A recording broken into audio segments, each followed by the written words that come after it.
Shabbat Shalom. Shabbat Shalom to the worldwide family. Peaceful Sabbath, y'all, as we get about our Abba's business. We're not going to belabor it. We're going to get right to it, y'all. We got a few scripts to go over today.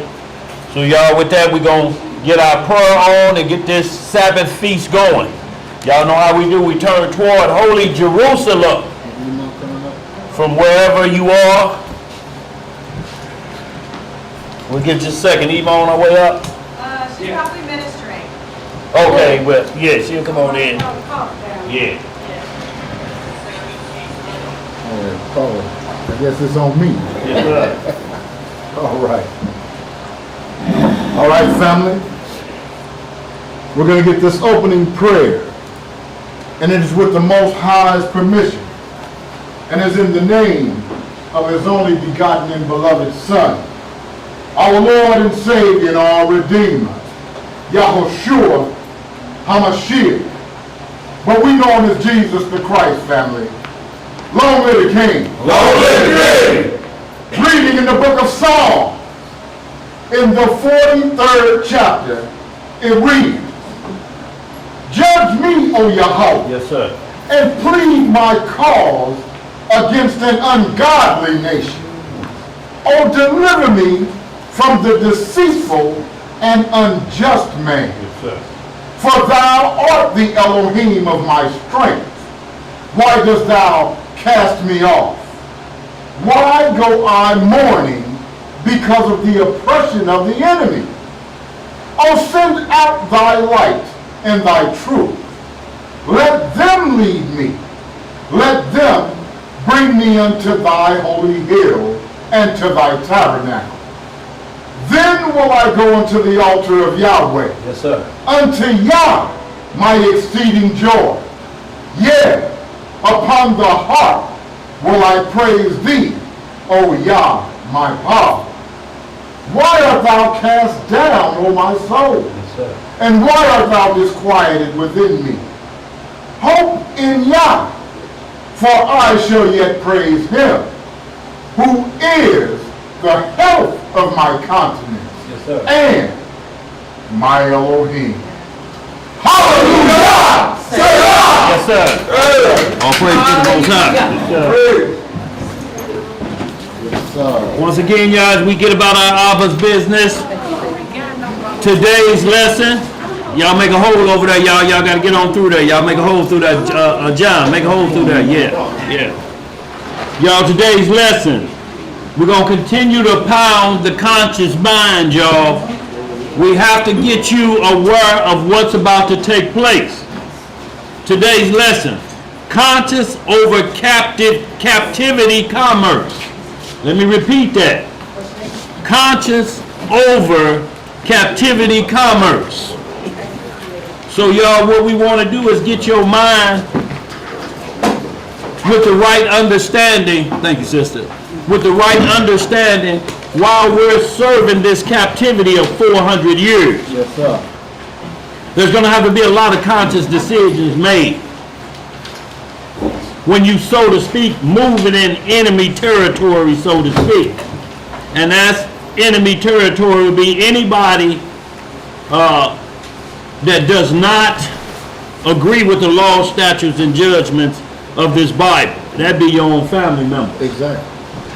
In this captivity we face, y'all, but we're going to go over a few scriptures to let it be known no matter what condition we find ourselves in, the Most High got us. He don't create situations for us to fail. There's no situation that we're in now that has not happened before that would ever cause anyone to fail. Nothing new under the sun. Nothing new under the sun. He's been having our back, y'all, since day one. We just got to accept it and understand that he is life. And if we want life, we got to keep his commandments. That's right. His statutes and his judgment. That's the only way to live. Because if you don't live according to these scriptures, you're going to do the opposite of the word live. And when you spell it backwards, it means evil. That's the opposite of living. And within the consciousness, either you're going to have a good conscience or you're going to have an evil conscience. A good conscience going to always determine through a moral perspective righteousness or unrighteousness. And if it fails either way, it will correct itself. I should say with unrighteousness, it will correct itself. If the conscience is righteous, it's going to be humble. It won't be prideful. Now, an evil conscience will always have guilt tied to it. Yes, Shalom, Akalasha. It's always going to have guilt tied to it, trying to cover its tracks of breaking the law.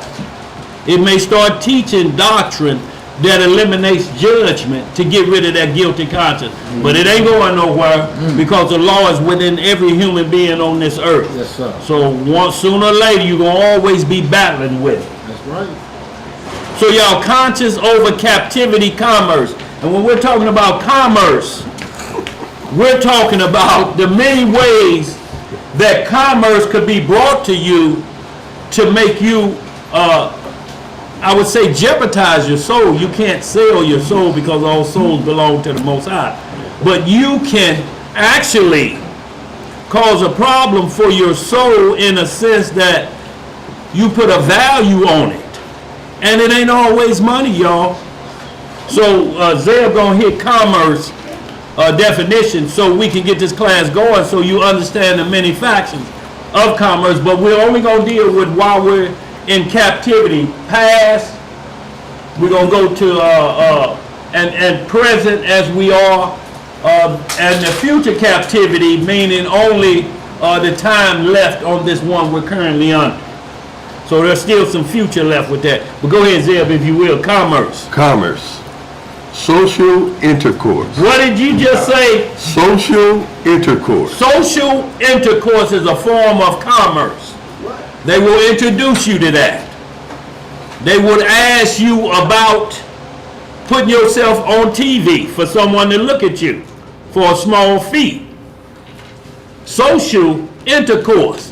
Always on the internet. They got what they call influencers. A whole lot of that on social They media. can influence you to do anything. TikTok challenges and different things. Eat this pepper or drink this right here. You know, put alcohol in your mouth and light a lighter to it and then try to drink water before it burn your tongue out. All of that commerce look for likes. That's social intercourse. Because they get paid for it too. Right, they're Looking for likes. mentally seducing your mind with that intercourse because they're called influence. What are they influencing? Your Your mind. consciousness. What else you got on that, Zeb? Interchanging of ideas, opinions, or sentiments. The exchanging or buying and selling of commodities on a large scale involving transportation from place to place. Yeah. It's also sexual intercourse. Watch out, man. Yo, and we're gonna deal with a couple things on that today. That's one of the biggest commerces. It's technically the oldest profession they say on earth. Oldest professional? Yeah, that's what they say. Yes, sir. So y'all, like we always do, y'all, we want to give shouts out to the family. Continue prayers for our brother Agda in the homeland and our family over there. Brother Agda's sister Yisraela, our Ima, Naomi, our families over there that's trapped in that Gaza war, that you may still be trapped in shelters or looking for somewhere to reside as this war continues on. And the way it's looking, they're saying at least 3-4 more months of war going on. Yes, sir. At least, that means a lot more. Yes, sir. Our brother Uriah, the house of Uriah, Sister Hananiah is doing really well, y'all. So they want to thank y'all for the continued prayers. I just want to send shouts out to our Derek and his wife Armisha. Shouts out to y'all family. Antonio Davis, shouts out, bruh. That Theodore Fuller, shouts out. Sister Dormana, I hope I'm pronouncing that right. Dormara. Sorry about that, sister, but I'm close. And also, y'all want to say a happy soul day to our Zebediah Boaz. Just a few days ago. Yeah. That day is long. Yes, sir. And who's tomorrow? Our anniversary. Oh, yeah, and plus y'all anniversary tomorrow. Y'all been doubled up this week. Congrats and all praises to the Most High, y'all. For the Most High showing blessing to you. And today, Sister Butterfly, Soul Day. Happy Soul Day, Sister Butterfly, to you as well. Yes, sir. Natural, I got a birthday today too. Boy, oh, y'all. Yeah. Y'all got a lot going on down here. Yes, sir. And y'all just shouts out to the family, our Todd Shepherd, and that may once hopefully get to tune in, y'all. But y'all, we want to continue to pound this conscience. We have to. What you got back there, bro?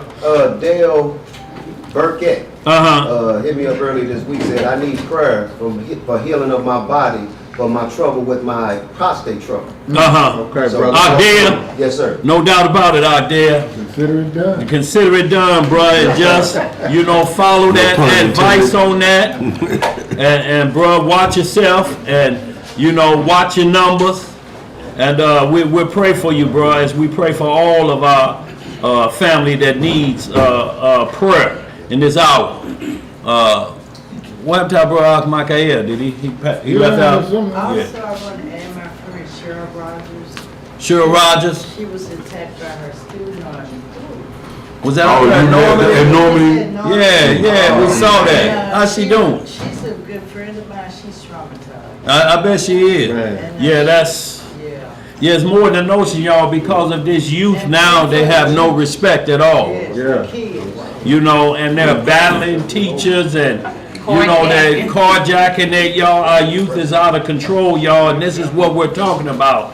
Conscious over captivity commerce. Because look, what y'all seeing out there, I'm saying we're gonna get moving. You see a lot of these, what they call these shock videos or prank videos. And what you're seeing is, could be a lot of government work because these people are putting themselves on the line. They're going up in a Crip neighborhood in all red. And the only thing stop them from getting caught up, they say it's a video that makes them put the pistol back up. Right. Because now they know I could be being live streamed right here. Right. And they don't want to lose their freedom. That's right. But why would they allow this and give them likes and you put your life on the line for a prank video? Right. You're going to run into the right person with that, but what they're trying to say, well, at least it'll be on film if I get killed. This is what we're talking about, to put your conscience on the line like, I want to be the man so bad that I'll walk up to another man like this one dude and give his woman a piece of paper. Yeah, call me. That's sexual intercourse. Yeah, that's what he doing. Tomorrow, call me. And then he's like, bro, it's a prank when they getting ready to pound on him. But it was a couple of them, they didn't get a chance to boy, say prank. Boy, look here. One white boy got a hole knocked in his jaw. Boy, I done seen Brother knocked his man, hit him so hard, boy, put a hole in his jaw. You can see his teeth through his mouth. Good. But y'all, this is why your conscience, look, your conscience is on display everywhere. They're in Walmart doing these things. They're in shopping malls doing these things. They're in the grocery store. So what'll happen is they may just roll up on you. You got to be on your game and understand this. Any move I make, they may be live streaming. Right. I got to have my thoughts together on how I react to this. If they get in my space, you do what them ones do that handle their business when they get in their space and they have to start hollering, it's a joke, it's a joke. When you move on somebody, you are getting in a space and the law ain't gonna protect them. But just think of that mindset so that somebody say, I liked your prank video, that you put your life on the line like that. Yeah. For a like, There's a social intercourse. There's a movie where a guy is actually committing murders for likes on the internet. What? Yeah. Yeah. And he's competing with this other cat for likes on the internet, and this one guy is actually committing murders. But people think these are pranks, but he's actually committing murders to get all these likes and everything. I can't remember what the name of it is. And locking them up, Elijah, now with the lyrics of your rap song. They're checking your lyrics. And then what is so crazy, you rob somebody and then you put yourself on Facebook. Yeah, just got him, y'all. Yeah, right. He flossing, you know. And you got yourself on here. Brother. You tell, y'all, I don't know what this world Man, coming it's to. a whole nother level. But this is, like you say, it's the pseudo Melchizedek spirit. Yeah. Everybody, the conscience is on display, full display now. Whereas back in our day, bad boys moved in silence. Yeah. Yes. You didn't want nobody to know none of your bad deeds. Now we got hybrids. Thank you. So y'all, we gonna run over a couple scripts today. They mixed with something. Also, I just wanted to answer, I believe it was Sister last week, she asked about the ships of Tarshish. That's what more it was. We kind of explained stay put in America.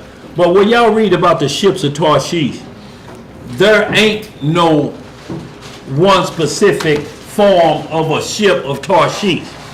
That was actually a location in Turkey that supplied ships at one time for moving large amounts of people or transportation of goods as such. Right. So there's many forms of the ships of Tarshish. That's just the name is given. Like the 10 tribes went to Arsareth. There's no location that you can pinpoint and say it's Arsareth. Arsareth means a place that was uninhabitable by man before. And we've moved to that land and the laws of God are going forth. So is the ships of Tarshish. They may come in many modes. It was ocean liners or ships that brought us here in captivity. We won't go back there. That was almost a 2-month trip over, water. It'll never be that way. There's 747 airplanes that you may read about. And then there's the chariots of God. All of those are considered ships of Tarshish. It's moving a large body of people from one location to the next. It may be broke down as car, plane, chariot of the Most High. It could be like carnival cruises. These are all considered ships of Tarshish. But there's no location, that one location you can just find these ships in, that they'll be leaving from this location to come and get us all around the world. Commerce. That's what commerce is. Absolutely. Using large ships to move things around. Absolutely, bro. So y'all, we're going to go ahead and get at it. You got anything else over there too before we get rolling? We got a few scripts to read. Yeah, I got a question here. Uh-huh. I'm trying to pull it up now. Okay, humble servant asks. After the battle of Armageddon, will the world start over, or is that the very end? The battle of Armageddon. Well, that one is the final war. Don't get the battle of Armageddon mixed up with World War III. World War III is what we face right now. These are the rumors of wars and wars, rumors of wars, nation against nation. That's what we're experiencing right now. The Antichrist is technically going to come on the scene and stop World War III. Now, the battle of Armageddon is after the 1,000-year millennial period. When Satan is loosed out of his kingdom, he go to the 4 quarters of the earth and try to get them to come against Israel after the nation has been reestablished. And they say, ain't y'all tired of serving them? It's been 1,000 years. You know what I'm saying? So y'all need to come together. We need to go at them again. Well, with Satan getting out, they're going to think their champion is back on the earth. But pride is already in the earth at that point. Remember, Zechariah 14 tells us that if you don't come up to Jerusalem, your leaders, and pay homage, you get no rain in due season. So if sin is locked up, the devil, he's the influencer of sin. He's been locked up for 1,000 years. So what influence is there out there in the world? Right. Sin is locked up. So the only thing left is what's within you that caused Satan to sin. Because there was no spirit or entity that caused Satan to sin. There's nothing above the head of the serpent. Pride, which came from within him, caused him to sin. He felt like his dung didn't stink no more, so to speak. So, and that's what will happen to the nations, because free will is always on the table, no matter what. So during that 1,000-year millennium, free will will be on the table. Those nations will get prideful, like, man, I'm just sick of going up there. They know who they are. Why we got to keep going up? Do you want rain? Right. Do you want your crops? So that same pride is what will cause them not to get rain. That's just like the brother that picked up sticks. Absolutely, bro. So now we get back to when the devil is let out as 1,000 years. That's when his sin and influence hit the earth again. The 4 quarters of the world will say, yeah, we tired of doing what they saying. Let's go at them. That's when the final destruction comes. And there'll never be, Satan is thrown into the lake of fire. The books are open. That's the final judgment. This world and this universe will be free of sin and iniquity once and for all. Hope that answered that. Thank you, and I got it. Yes, sir. So, y'all, we're going to get right to it. We gave the definition of commerce over captivity. Go ahead. I'm sorry. Who be y'all ask, then the script that say, is there a script that say, but weaker, wiser but weaker, that applies to these kids today? Yeah, absolutely. That's what it was said. They would be much wiser, but they'll be weak, meaning that their strength is in their fingers playing video games and their consciousness, because they're online now. Where our strength was, we went outside, we played, we developed strength, we ran. This is why the ADHD is at a high level, because children have a ball of energy in them that needs to get out. See, we had sports, we had recreation centers, we had things that we would do would run that energy out, and there was no such thing called ADHD, because when you came in the house, you smelled like outside, and you were told to go take a bath, get ready to eat, and get in the bed. But you were wore out. We didn't have them problems in school, so to speak. But now, because you got young children with so much energy, and they're stuck to a seat, and their fingers are working this, so they're wiser, they can. You will see a little baby, 6 months old, swiping a phone and know how, watching your patterns. So they're wiser, but they're so much weaker, y'all. They don't have any backbone left in. Right. That's why you see now, it's common to see a child going to college at 12 and 14, 16, and things of this nature now, whereas back in our day, it wasn't so. You know, you had once out of every 100 or 200, but now it's almost becoming common. And however, it's the flip side of it. Go ahead, right. However, their emotional and moral aptitude is gone. Right. You know, is lacking. And the weak part too, Lisha, is they don't even know how to curse it right anymore. No. Some of them can't spell their name, but they know how to work that computer. They can't read their name if it was in big box letters. Y'all understand? Right. So they don't know how to follow laws that keep of a land that keeps them out of trouble. You know, they only know when it's trouble coming when they see them lights flash. Right. Too late then. Too late then. So y'all, we ain't gonna be late. We're gonna get right to it because we got a few scripts. But this conscious over captivity commerce, and we're in captivity, y'all, so to speak. We're sojourners. Yeah, we can go do different things, but we know how the deck is still stacked, and we have not been delivered from our 400 years yet. So we're still captivity, especially in the mental. Shalom, AZ Ben Yehuda. So conscious over captivity commerce, y'all, and it's things that we're going to go over today of men who were in our situation. So there's nothing new under the sun. And y'all, look, always the devil gonna come at your highest moment. So y'all, the servant is not greater than his master. So let's start with Matthew 4, 1 through 11. And we're going to show you that how the devil comes. If he comes at the Messiah, who are we to complain about anything?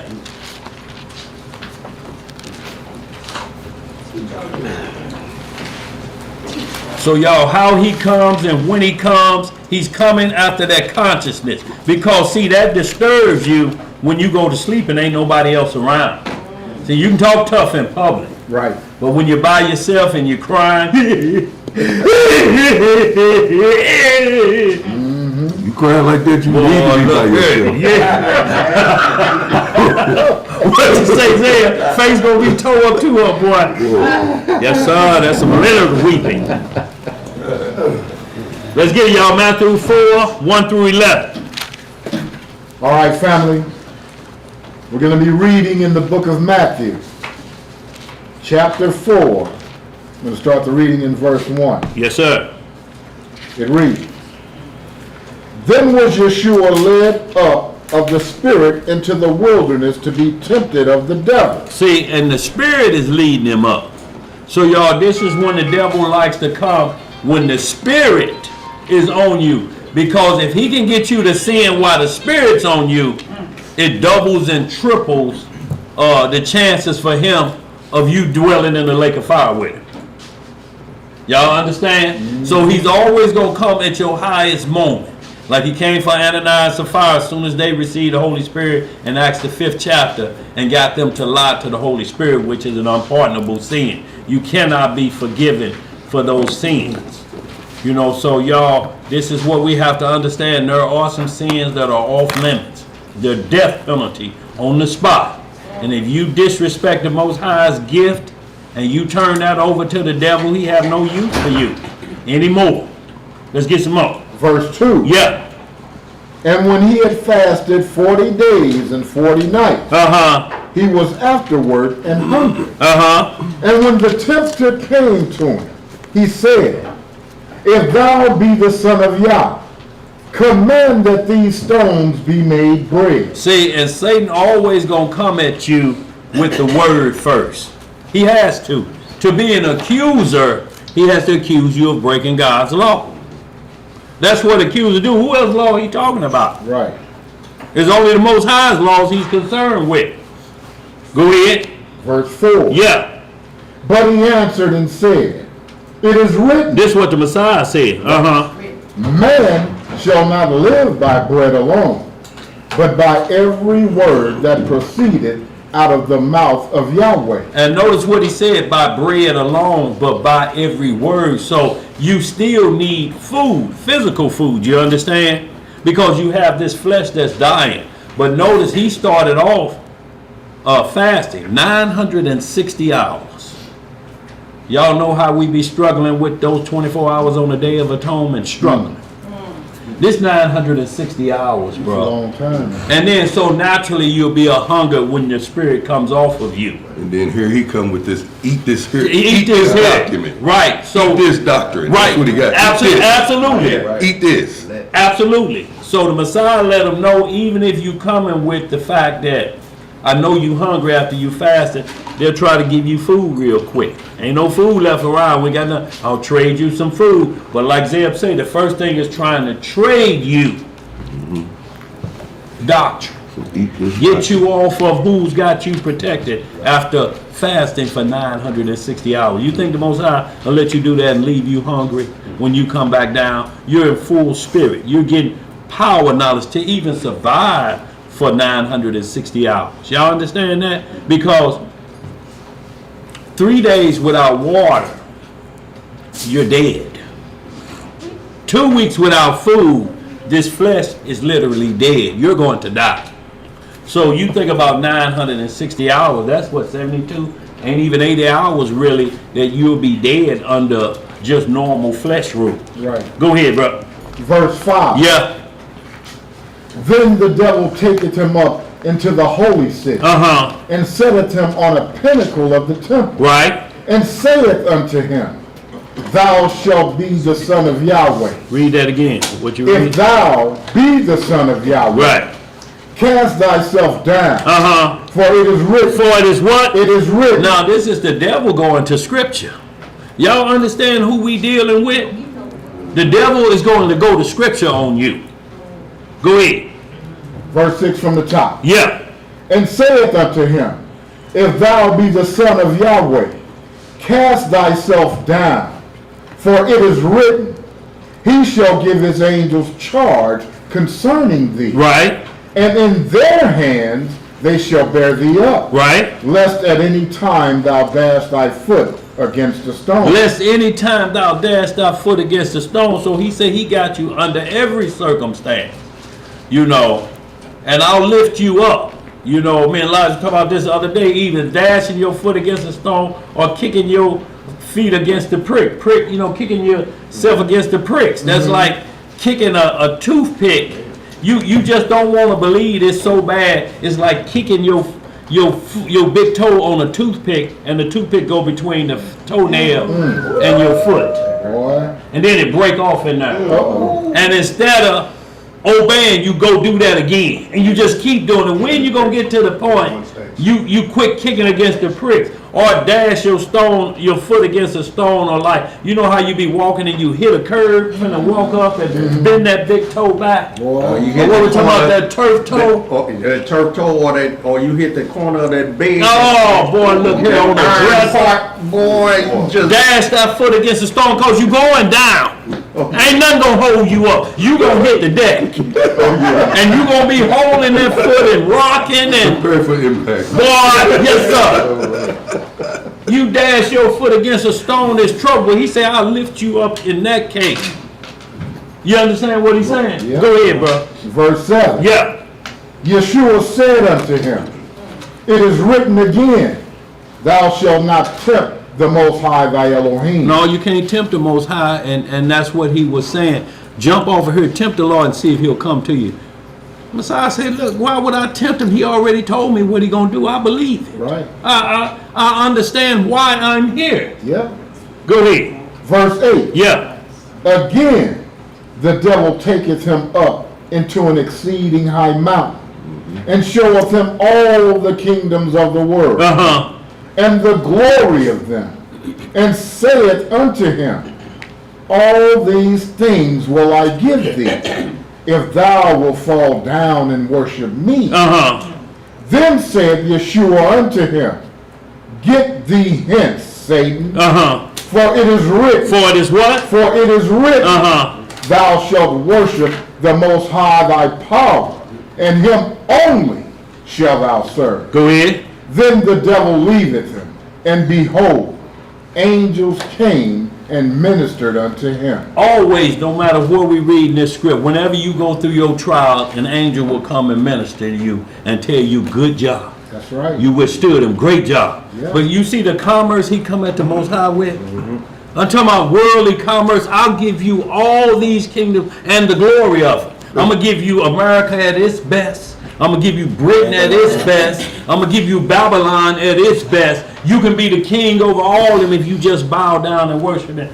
And most Messiah looking at him like, he got to be crazy. He made these. I made these things. I got a painting I want to see of you. But yeah, absolutely. Bro, right. So y'all, it's crazy, but that's how the devil comes, because he's trying to bargain with you what he can't. You don't even have control over.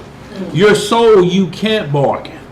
What you can do is compromise your image of the Most High. He made you in his image. That's you right. can only compromise the image that you made it. Technically, if you want to say it's your soul, because it's the consciousness that they want you to compromise. Right. Because they ask you, think about this, they don't make you do nothing. Did Satan say you're going to bow down? Right. You're going to have these it's kingdoms? free will. Or do it? It's free will, y'all. He want to see where your thought really at. Are you that bag chaser? yeah. Or you that bag chaser that may be a temple prostitute? That they lure me into things like Freemasonry and camps with the seduction, like Zeb just said. Social intercourse. What you got back there, Sister D? I just wanted to share this, that it looks like when people come upon Congress, and Congress, they ask, what is a woman?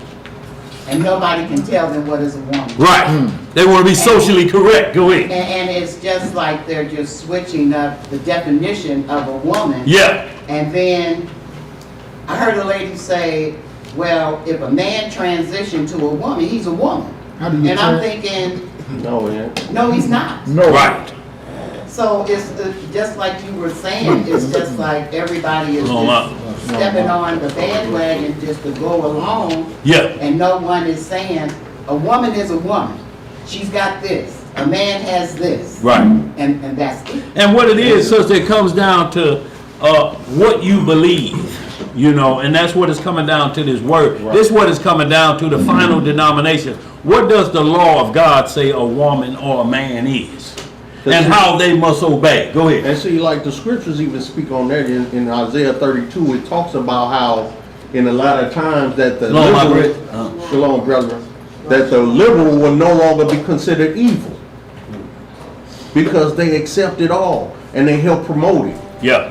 And their whole conscious thing is, as long as they ain't infringing upon the rights of others, it's okay. But it is, because you're teaching us, you're teaching a doctrine that doesn't. Hey, y'all got old plates in this. Y'all got old plates in them spare chairs. Get rid of them plates, y'all, so we can make sure we added a bunch of chairs so we should have plenty of room.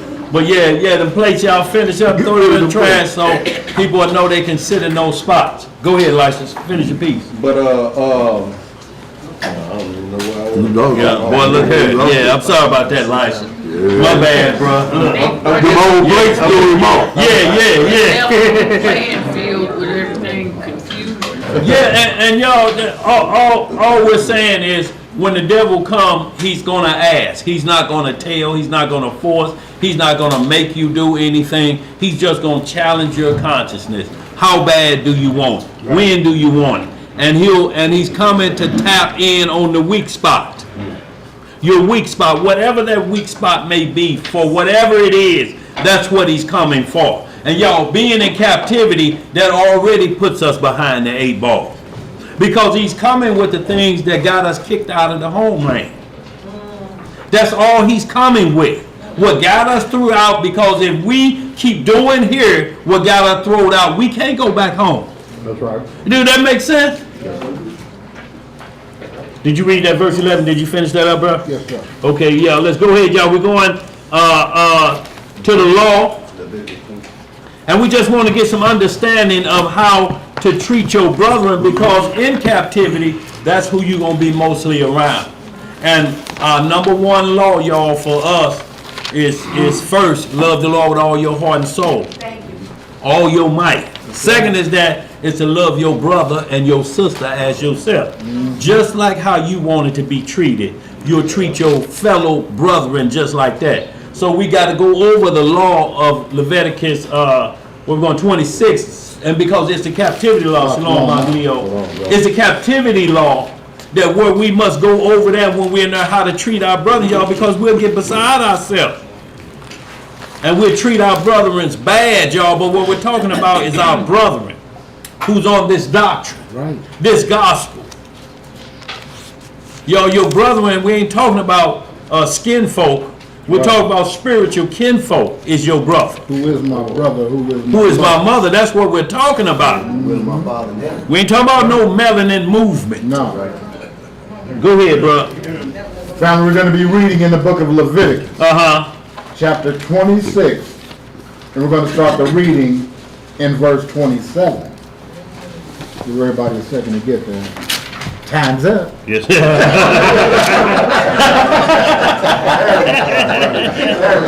Yes, sir. That boy is not a liar. Everybody there? Let's get some understanding, family. Leviticus chapter 26 and verse 27. Uh-huh. And if ye will not for all this hearken unto me, Uh-huh. but walk contrary unto me, then I will walk contrary unto you also in fury. In what? In fury. Uh-huh. And I, even I, will chastise you 7 times for your sins. And that's if you go contrary to the Most High. And what that means is, I don't care what you say, I don't care what that Bible say, that's walking contrary. He said, so, okay, the sin that you commit, because basically you're saying, I understand what it is, and I don't care. Right. I don't care what you say. I'm going to do me. Right. pick That's up these walking sticks. contrary. What you saying, like? I'm gonna pick up these sticks. I'm gonna pick up these sticks. Like I say, I didn't want to hear that. Man, miss me with that. Right. So that's walking contrary to the Most High. He say, I'll just pay you back 7 times for your contrary. You gonna wish you had a walk with me. That little one you getting for talking contrary, it'll be paid back to you by 7. Go ahead, bro. Verse 29. Yeah. And ye shall eat the flesh of your sons, and the flesh of your daughters shall ye eat. And I will destroy your high places, and cut down your images, and cast your carcasses upon the carcasses of your idols. And my soul shall abhor you. And I will make your cities waste, and bring your sanctuaries unto desolation. And I will not smell the savor of your sweet odor. And I will bring the land into desolation. And your enemies which dwell therein shall be astonished at it. And I will scatter you among the heathen, and will draw out a sword after you. And your land shall be desolate, and your cities waste. Then shall the land enjoy her Sabbaths, as long as it lieth desolate. And ye be in your enemy's land, even then shall the land rest, and enjoy her Sabbath. So the Most High say, I'm gonna get rid of y'all and send y'all into captivity. That way the land can rest from y'all iniquity. Look, we had to be carried away so the land could rest from our bad behavior. It can then rest in this Sabbath. Y'all won't even let y'all own land rest. You're farming like you ain't supposed to. You're bribing. You're doing so much dirt in what's called the Holy Land. So look, I got a question. Hold on. Let me get. I can see how I get you. So. Came to pass too. Oh yeah, absolutely, bro. Absolutely. Go ahead, Shamar. So how is the land at rest if the enemies over there doing what they doing over there? Well, it's talking about at rest from us because they couldn't do what they're doing because of us. So you have to understand that rest that's being called by we're being throughout. It's resting now from our bad behavior. So people are moving in there. That's a total different situation. That's them coming on there. It's still resting in the Sabbath because they're not keeping the laws of God. You understand what I'm saying? But we're out because we're the law keepers. All they're doing is just showing you we're doing what y'all was doing. We're just showing the whole world what you guys were doing. But it's resting from the original people. That's what you got to understand. The rest is from the original people. That where we come back and then the Sabbaths come back again for us. What you got over there, AZ? And then to add to that, the scripture goes back to saying that the land shall be trodden under the foot of the Gentiles till the time of the Gentiles be fulfilled. Yeah, absolutely. Absolutely, bro. It's back to that. But it'll rest until we're there to put the land back in the proper perspective. You know, it's free of us. It's free of who's causing the trouble to allow strangers to come in and do To it. the dragons of the wilderness. You know, and they're just running rampant over it. Go ahead, bro.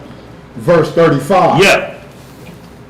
As long as it lieth desolate, it shall rest, because it did not rest in your Sabbath. What did it say? It did not rest in your Sabbath when ye dwelt upon You it. understand? So it couldn't rest. So it's saying it's going to lay desolate. That's what I'm saying. It's not producing anything for those nations. It's still desolate. And when the Sabbath comes back, that means a joyous occasion. That's a jubilee. That's a good time. It still ain't happening. Yes, sir. Yeah, It 'cause they still don't- ain't happening. Even though enemies in the land, they don't celebrate the Sabbath, nor do they worship Messiah. Right. So none of that belief system is there anymore. After we left, it was all gone. It all left with us. So it's still desolate, even though it's people that's occupying, because even after we left, the Palestinians were still there. So it was always occupied. It was just not occupied under the same orders that we were supposed to occupy it under. Yes, sir. No, Mark. Verse 36. Yes, sir. And upon them that are left alive of you, I will send a faintness into their hearts in the lands of their enemies. And the sound of a shaken leaf shall chase them, and they shall flee. A sound of a shaking leaf. Do y'all ever be walking by yourself and y'all in wintertime and y'all hear that scratching behind you and you don't want to look back, you just start walking faster and the leaf starts scratching faster too. And then you just take off running and ain't look behind you. No, you better turn around and look back. Boy. Save yourself from falling and busting You your like, head. look, it can't be a leaf scratching and sounding like that. That sound like a pack of pit bulls. Most High ain't give you the spirit of Fear, fear. yes. You better turn around and look, but he say, I'm gonna put that on you. That type of fear that you would take off from scratching leaves. Go ahead. As fleeing from a sword, and they shall fall when none pursue it. And they shall fall one upon another, as it were before a sword, when none pursueth. And ye shall have no power to stand before your enemies. And ye shall perish among the heathen, and the land of your enemies shall eat you up. Go. And they that are left of you shall pine away in their iniquity in your enemies' land. And also in the iniquities of their fathers shall they pine away with them. So it's just saying, bringing that bad behavior here to your captivity and you just continuing it. That's just pining away. That means you can't be straightened out. You just won't do right. You in full can't get right mode. You over here, I send you to the hardest penitentiary, but it can't do nothing with you. Right. You just won't quit. And he said, I'm gonna make you pine away. You know, y'all, and we're getting back to that point that where they're talking about we don't want to hear the God's judgment. That's pining away. We don't want to face him. We do what we want to do over here. Right. But you can't do what you want to do over here. Because they ain't going to let you. You can try to set yourself up a kingdom over here. You can try to run sovereignty over here, but guess who court you going to go to? Guess where every matter going to be settled at? In Clayton or downtown St. Louis. They ain't coming to your courthouse. Guess what they gonna swear you in on? Boy, look here, yes sir. And they gonna swear you in on what got you throughout the land. Laws, statutes, and judgments. You in our courtroom now. You was in the Most High's courtroom. You got throughout. Now you in ours. Right. You ready to do some pining, sir? Go ahead. What else to say? Verse 4. Yeah. You had something, sis? Yeah, I want to ask a question. Somewhere in the scripture it talks about somebody asked, were we homeborn slaves? Yeah, it said in the book of Jeremiah. Yeah, it speaks of that. What we're saying, a homeborn slave, just meaning that every time we look up, we in captivity. Yeah. It's like, you know, somebody say, "Oh, you just a jailbird." You know, you made for it. Yeah, you Were you fly created out of for jail and then you fly right back. So yeah, the question was asked because we can't seem to stay out of bondage. Institutionalized. Institutionalized, absolutely. That's what he asked. So we're a homeborn slave. Is that all y'all know? Look, we're a homeborn slave in this Black History Month because that's all it takes us back to. It don't take us back to what caused us to be here. Right. So the whole discussion is just the homeborn slave, slavery. Oh, just forget about But that. yeah, It's been a long time. Over with. yeah. For who? I didn't do it. Right. Go ahead, bro. Verse 4. Yeah. If they shall confess their iniquity. If they do what? Confess their iniquity. And And the iniquity of their father. who else is? The iniquity of their father. With their trespass, which they trespassed against me. And that also they have walked contrary unto me. Y'all see what we got to do? We got to acknowledge our transgression first. And then our forefathers who caused us to be here in this land. That way we won't give out false charges to nations. And y'all gonna get it for bringing us into captivity. What one that does is to say a nation, a base nation could come in Jerusalem and overpower us and take us out of our land. No, it was no such thing. Nobody had the power to do that. We had to give up power. You understand? So, and by walking contrary to him, that's how they were able to make a move. We felt so good that the Lord ain't gonna let nobody come in here even though we being wicked. Heaven is his throne. Earth is his footstool. Don't never get it twisted about earth. That's his footstool. So if you ever looking at it like what? Oh, he ain't gonna come and let that happen to the land. Heaven is his throne. That's right. Let's not get it twisted. I put earth there for you as a mirror image of the heavens. But y'all doing the lesser crazy. It's like somebody that cussed their parents out. How did they say they love the Most High? You can't love your earthly parents like you're supposed to. There's a line you can't cross. I don't care what the deal is. There's a line that cannot be crossed. You can be angry as all you want to be. But if you step over that line, that's in the Big Ten. Then the Most High know you have no respect for him. Right. Because you see them every day. Right. You ain't never seen the Most High. Right. Who you trying to convince? Let's get some more. Verse 41. Yeah. In that I also have walked contrary unto them, and have brought them into the land of their enemies. If then their uncircumcised hearts be humble. What kind of hearts? Their uncircumcised hearts.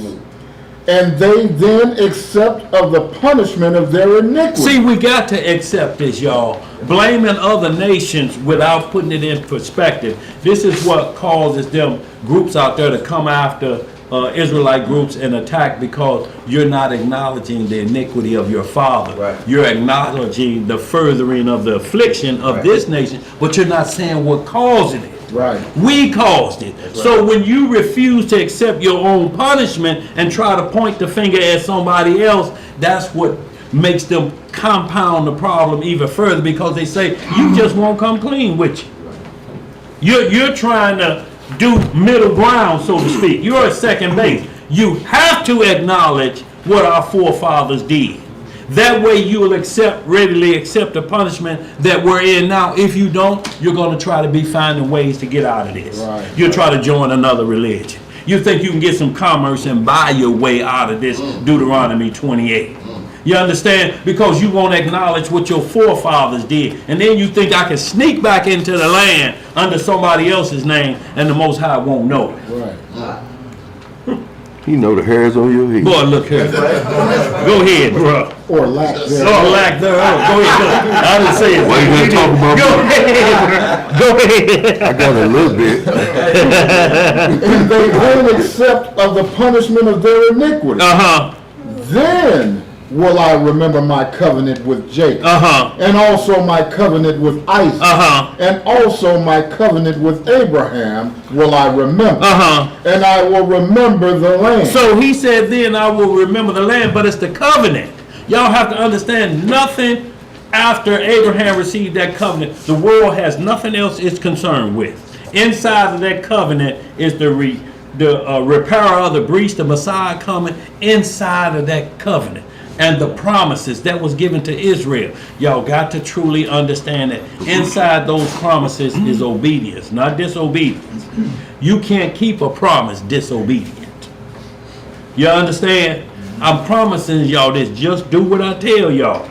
If you think that promise still gonna work through disobedience, you crazy.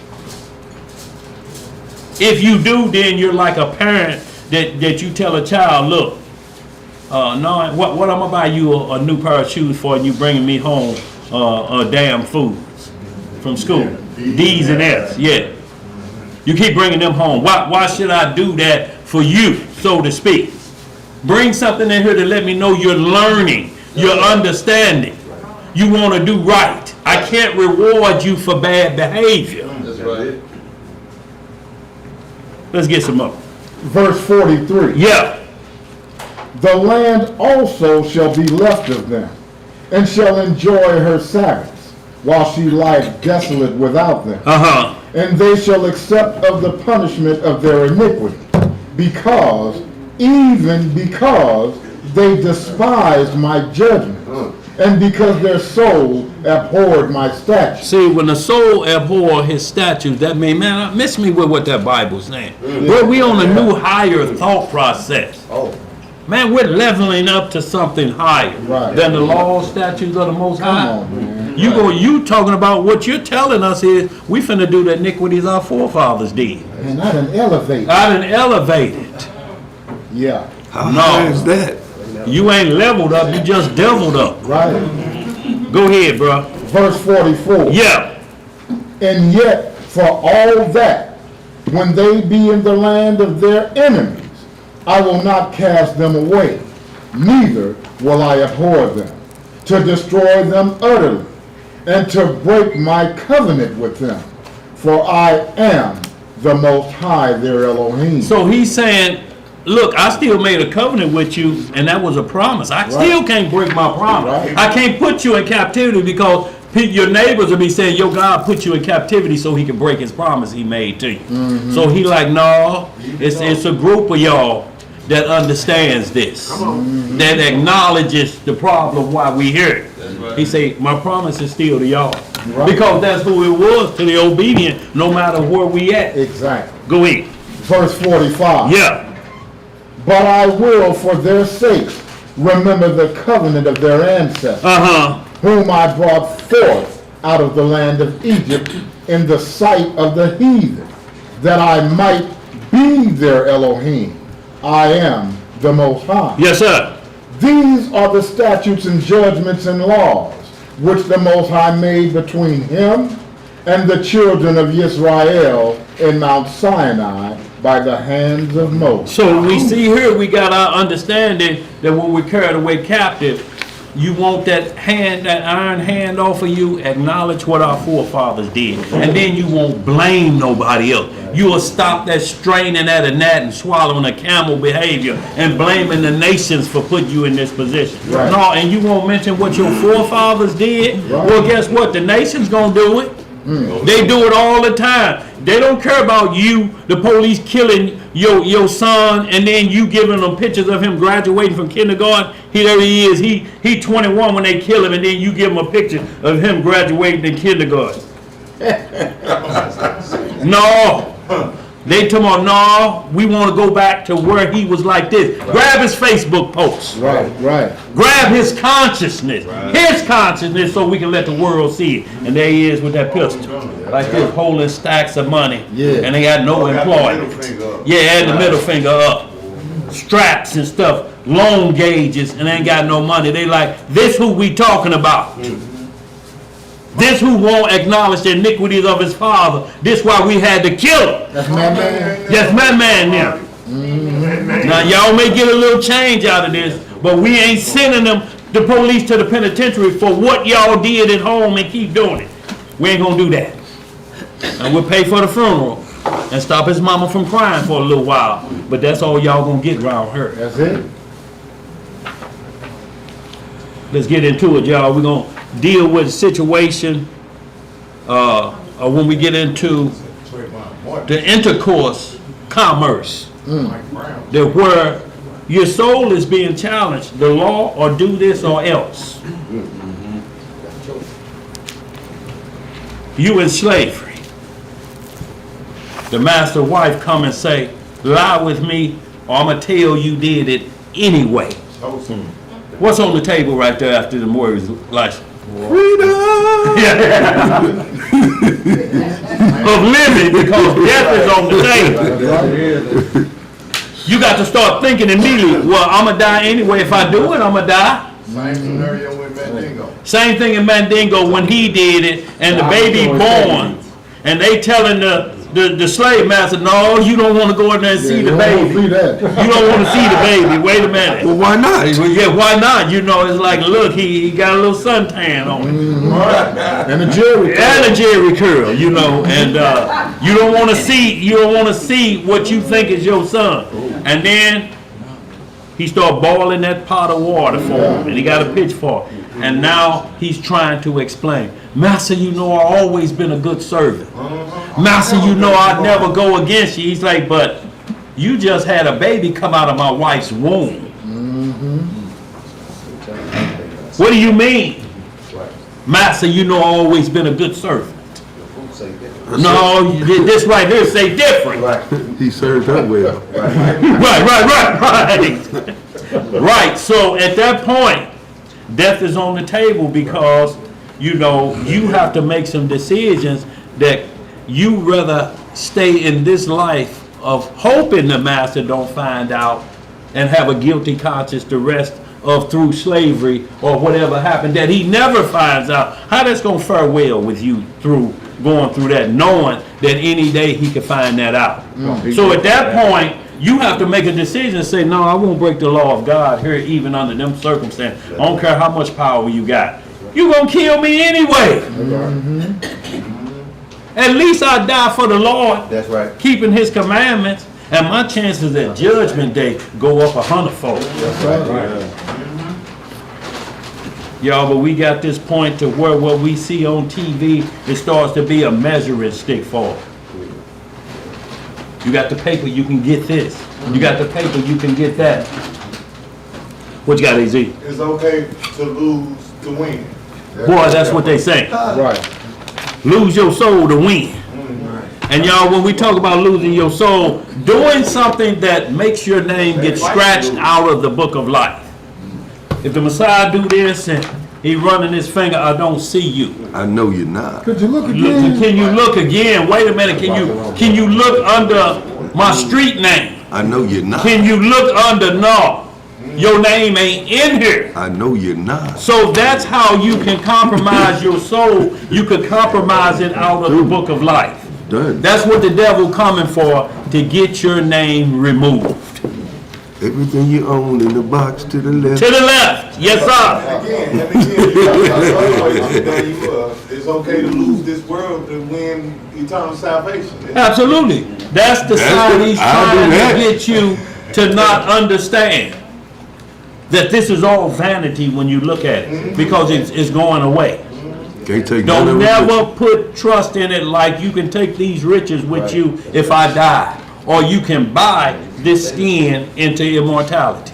It ain't happening. Let's get into it, y'all. We got a few scripts on here. We're going to the book of Jasher. Chapter 44.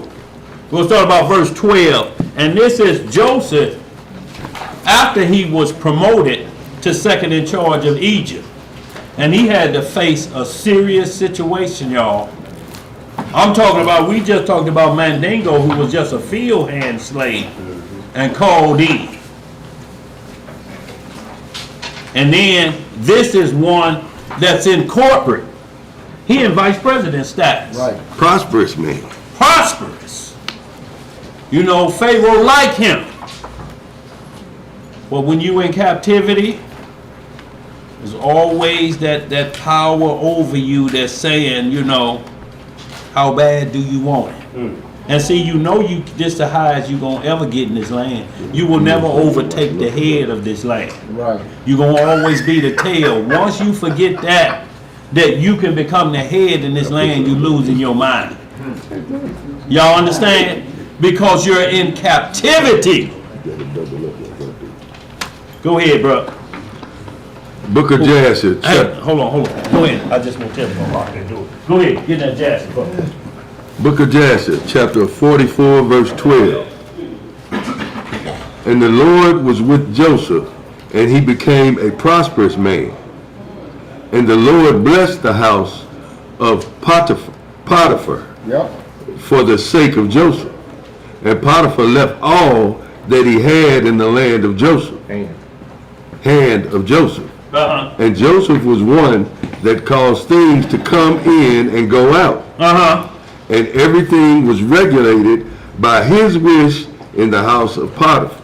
Hold on, let me see everybody got the book of Jasher. You got it out? You got it here. I'm gonna give you this one. If you got an Android or iPhone, you can Google. No, I'm gonna let go ahead. Yeah, when you get a chance, just do a PDF. That's just the book of Jasher. On the front, it's mentioning 2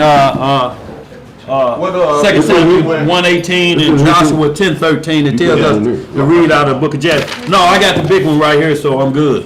Which Jeremiah hooked this up. I'm No, at, we're going to 14. chapter 44, I'm at right? 14. We're in Chapter 44. Let's start at verse 12. Let's start over. All right, we're starting over at 12.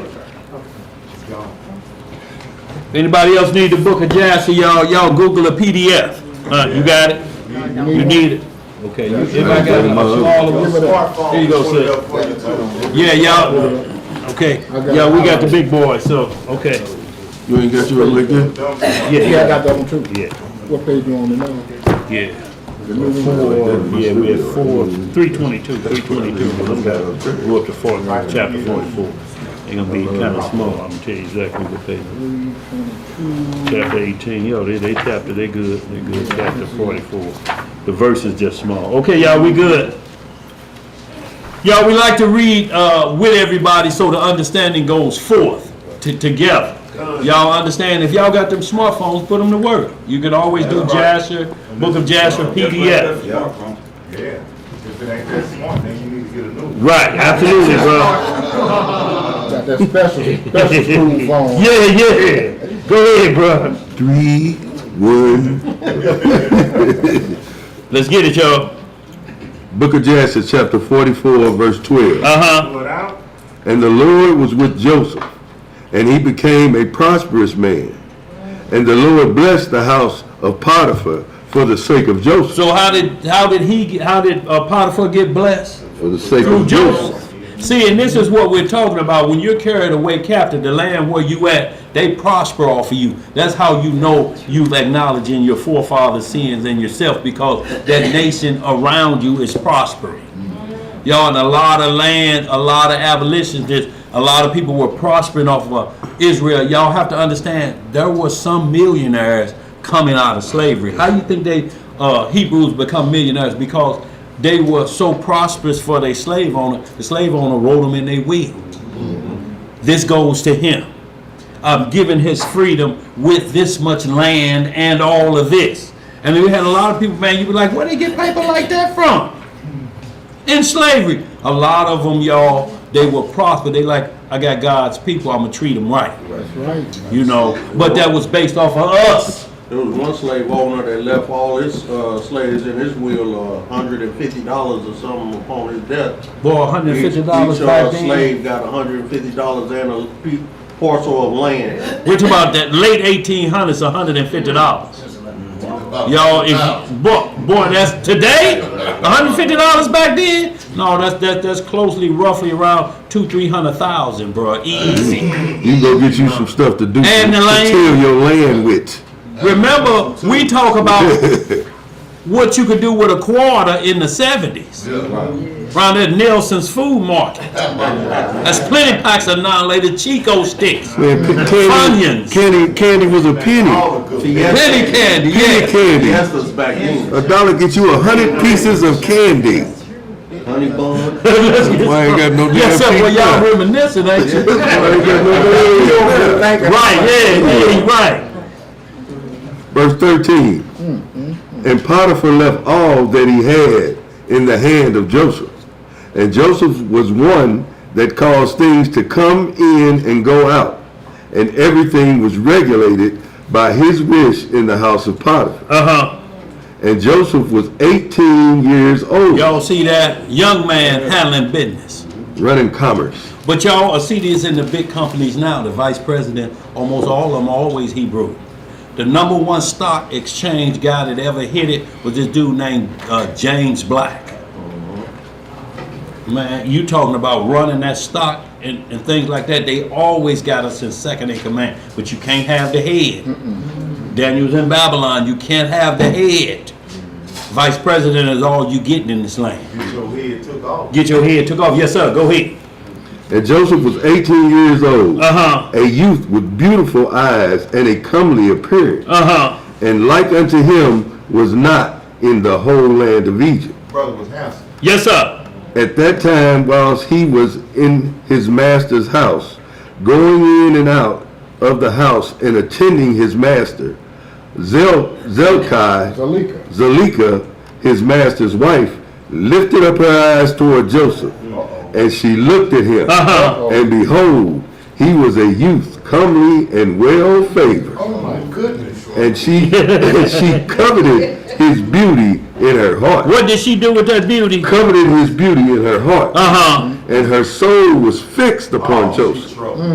And she enticed him day after day. And Zalika persuaded Joseph daily, but Joseph did not lift up his eyes to behold his master's wife. Kept on about his business. I'm not going to even look at you. Come hither now. She trying everything. Right. If y'all ever seen this one show called The Oval, Oh, man. It's a sister she married to the white man president. Boy, was she pulling some Zelica up in there, boy. Every episode she pulling some Zelica. Go ahead. That's Carrie's voice, you can. No, that's scandal. I'm talking about the oval. That's a different one. Yeah, it's linked to Ruthless. Yep. Of course, Tyler. To the Rockaducians. They link together. Right. Go ahead, bro. And Zelica said unto him, how goodly are thy appearance and form.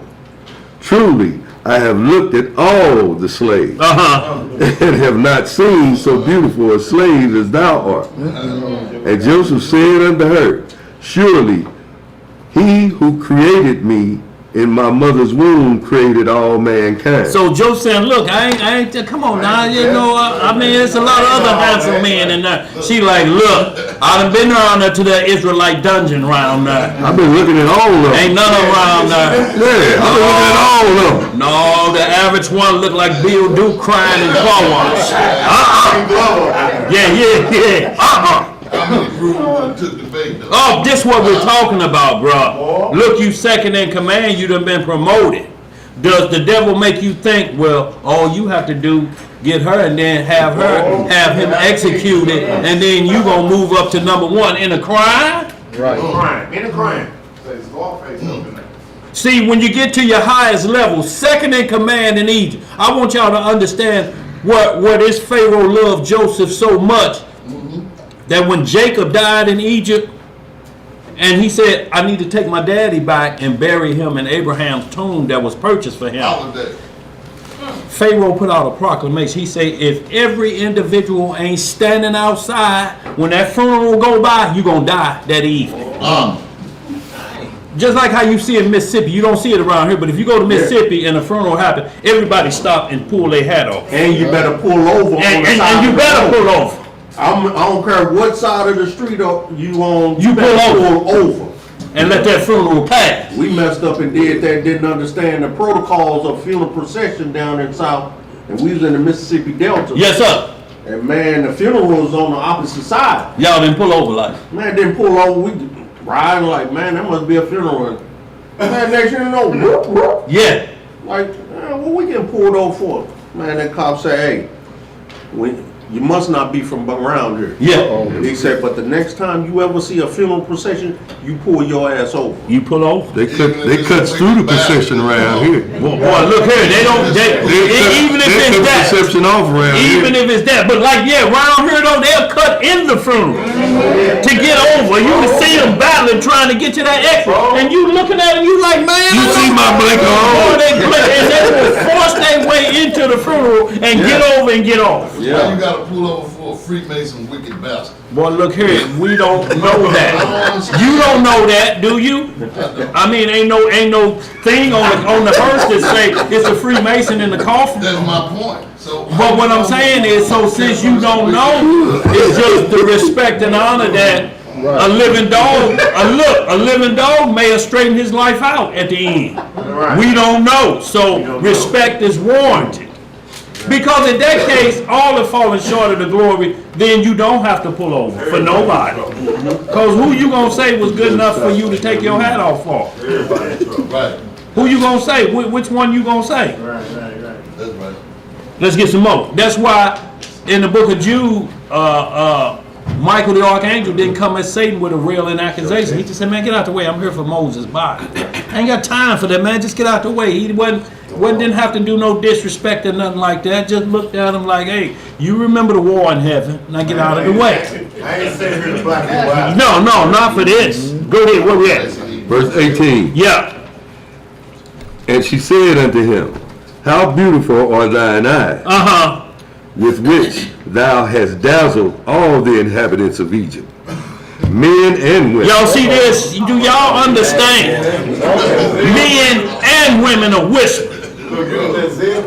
Boy, look here, Puff Daddy is losing it in Egypt. T.D. Snakes is licking his eyebrows. Boy, look here. Boy, y'all them go. So y'all getting a view of how handsome Joseph was at 18 years old. No. Look what's up against him. Not only this, but homosexuality is on him. Men looking at him like that. Some men may may have been just envying. Some men may, with a crooked mouth say, boy, that sure was a good looking young man. But then there was some that was lusting after him. We're talking about Egypt, man. Yeah, Egypt. We're talking about Leviticus 11, in Leviticus 18 through 20th chapter. All those laws were about Egypt. Yeah. Plenty of wooskas going on. Go ahead, bro. Continue at 18. Yeah. And he said unto her, how beautiful they are whilst I are alive. But shouldest thou behold them in the grave? Surely thou wouldst move away from them. You see what he said to her? He like, look, that's just beautiful because I'm alive. But if you saw me after 4 days in the grave when rigor mortis come in, would you say the same thing about me? You see how Joseph keep answering, not trying to disrespect the king's wife. But just giving a look, that beauty ain't nothing, it's just vain, it's just we could go find beauty. She like, look, it ain't here in Egypt, young man. Now I'm cougaring. That sounds like a cat, an alley cougaring, boy. Sound like a wounded cat. Boy, look here. She was. In her soul, it say, go ahead. Verse 19. Yeah. And she said unto him, how beautiful and pleasing are all thy words. Take now, I pray thee, the harp which is in the house, and play with thy hands, and let us hear thy words. Sing. And he said unto her, how beautiful and pleasing are my words when I speak the praise of my power and his glory. And she said unto him, how very beautiful is the hair of thy head. Look, she trying to get every way to get him. Look, just play a song. Just serenade me. Serenade me. He said, well, I'm going to serenade you like David did. I'm a serenade like that, so to speak. David is on the way, but still the music was with us. Harps, and she like, just play and sing to me. In that voice you got. Go ahead. He was calmly rebuking the devil, that's all. That's all he was doing, but what he was doing is trying not to disrespect her. I don't want to even have your husband to even know we even having a discussion like this. You looking at me like this. And why is he talking to me like this? Absolutely. Go ahead, bro. Get me fired. I'm gonna be more than fired. Fire gonna be released in fire. Go ahead, bro. How very beautiful is the hair of thy head. Behold the golden comb which is in the house. Take it, I pray thee, and curl the hair of thy head. And he said unto her, how long wilt thou speak these words? Cease to utter these words to me, and rise and attend to thy domestic affairs. And she said unto him, there is no one in my house, and there is nothing to attend to but to thy words and to thy will. Boy, she pouring it on thick. This is Proverbs 7. Yeah, the good man is gone. Tell me what you want to do. What you want? Come on, young man. I hear you can sing too. I got a gold card. Yes, sir. Go ahead. Yet notwithstanding all this, she could not bring Joseph unto her. Neither did he place his eyes upon her, but directed his eyes below to the ground.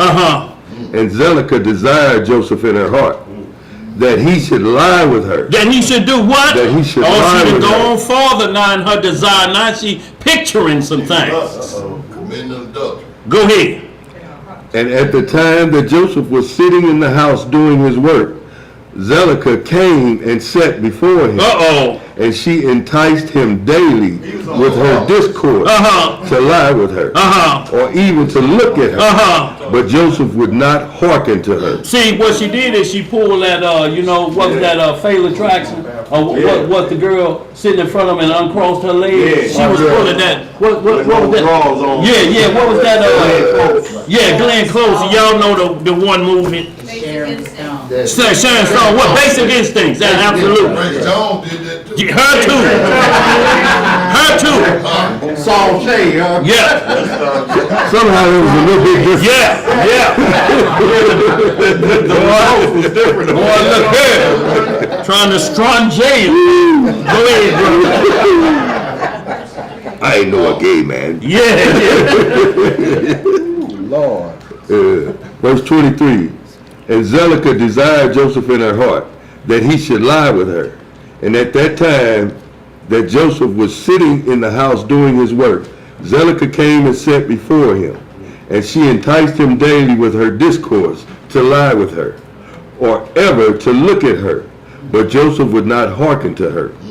And she said unto him, if thou wilt not do according to my words, I will chastise thee with the punishment of death, and put an iron yoke upon thee. And Joseph said unto her, surely Yahweh, who created man, looses the fetters of the prisoners, and it is he who will deliver me from thy prison and from thy judgment. And when she could not prevail over him to persuade him, and her soul being still fixed upon him, her desire threw her into a grievous sickness. Now it started to work against her because her lust is overpowering her now. You understand? This is what Satan did to Eve in the garden. Overpowered her because the book of Enoch say Satan never lost his beautiful look, even though he failed. His behavior just came to that of a serpent, but he never lost his beauty. So he was on Eve like how Zelicah is on Joseph. Y'all understand? And she looked and say a tree, one to be desired. He made her look at him like that. Y'all understand what I'm saying? So she lost the commandment of the Most High that quick in the garden. Go ahead, bro. In other words, no plea deal. No plea deal, absolutely. He couldn't take a plea deal because the plea deal is a death deal. What he gonna say if he do it? Right. She made me do it. They ain't gonna do that Adam thing. Though. No. Go ahead, bro. Verse 27. Yeah. And all the women of Egypt came to visit her. Because she's sick now. She loves sick. Go ahead. And they said unto her, why art thou in this declining state? Thou that lackest nothing. You ain't got no money problems. You live in a mansion. Why do you have this look of 17 rooms of misery? You in a mansion. Why are you looking like this? You got servants. You got everything you need. Why do you look like you suffering like this? Sick. Demon on. I can't sleep. Yeah, all of that, AZ. Go ahead. Surely thy husband is a great and esteemed prince in the sight of the king. Shouldest thou lack anything of what thy heart desireth? And Zelicah answered them, saying, this day it shall be made known to you whence this disorder springs in which you see me. And she commanded her maidservants to prepare food for all the women. And she made a banquet for them. And all the women ate at the house of Zelicah. And she gave them knives to peel the citrons to eat them. Like lemons and limes and things like that. Go ahead. And she commanded that they should desire Joseph in costly goods. Hold on, read that again. And she, wait a minute, hold on. And she commanded that they should dress Joseph in costly garments, and that he should appear before them. And Joseph came before their eyes, and all the women looked on Joseph, and could not take their eyes from off him. See, they done dressed him up now. He got on the best clothing. He got on the silken robes of Egypt. He got on the gaiters of Egypt. Yes, sir. Go ahead. What else to say? And they all cut their hands with the knives that they had in their hands. Look, they cutting the thing, and when he walked in, they cutting the lemon, they just start slicing their wrists. They were hypnotized with this Israelite. Just start slicing their wrists, just stuck like this. Mom forgave. Look, I get that sometimes. Yes, sir. But look, they be cutting your wrist. Get your ass out of here. I'll kill you. Yeah. Go ahead, where we at, brother? And all the citrons that were in their hands were filled with blood.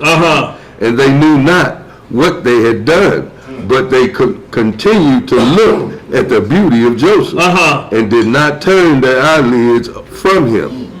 And Zelicah saw that they had, and Zelicah saw what they had done, and she said unto them, what is the works that you have done? Behold, I gave you citrons to eat, and you have all cut your hands. And all the women saw their hands, and behold, they were full of blood, and their blood flowed down upon their garments.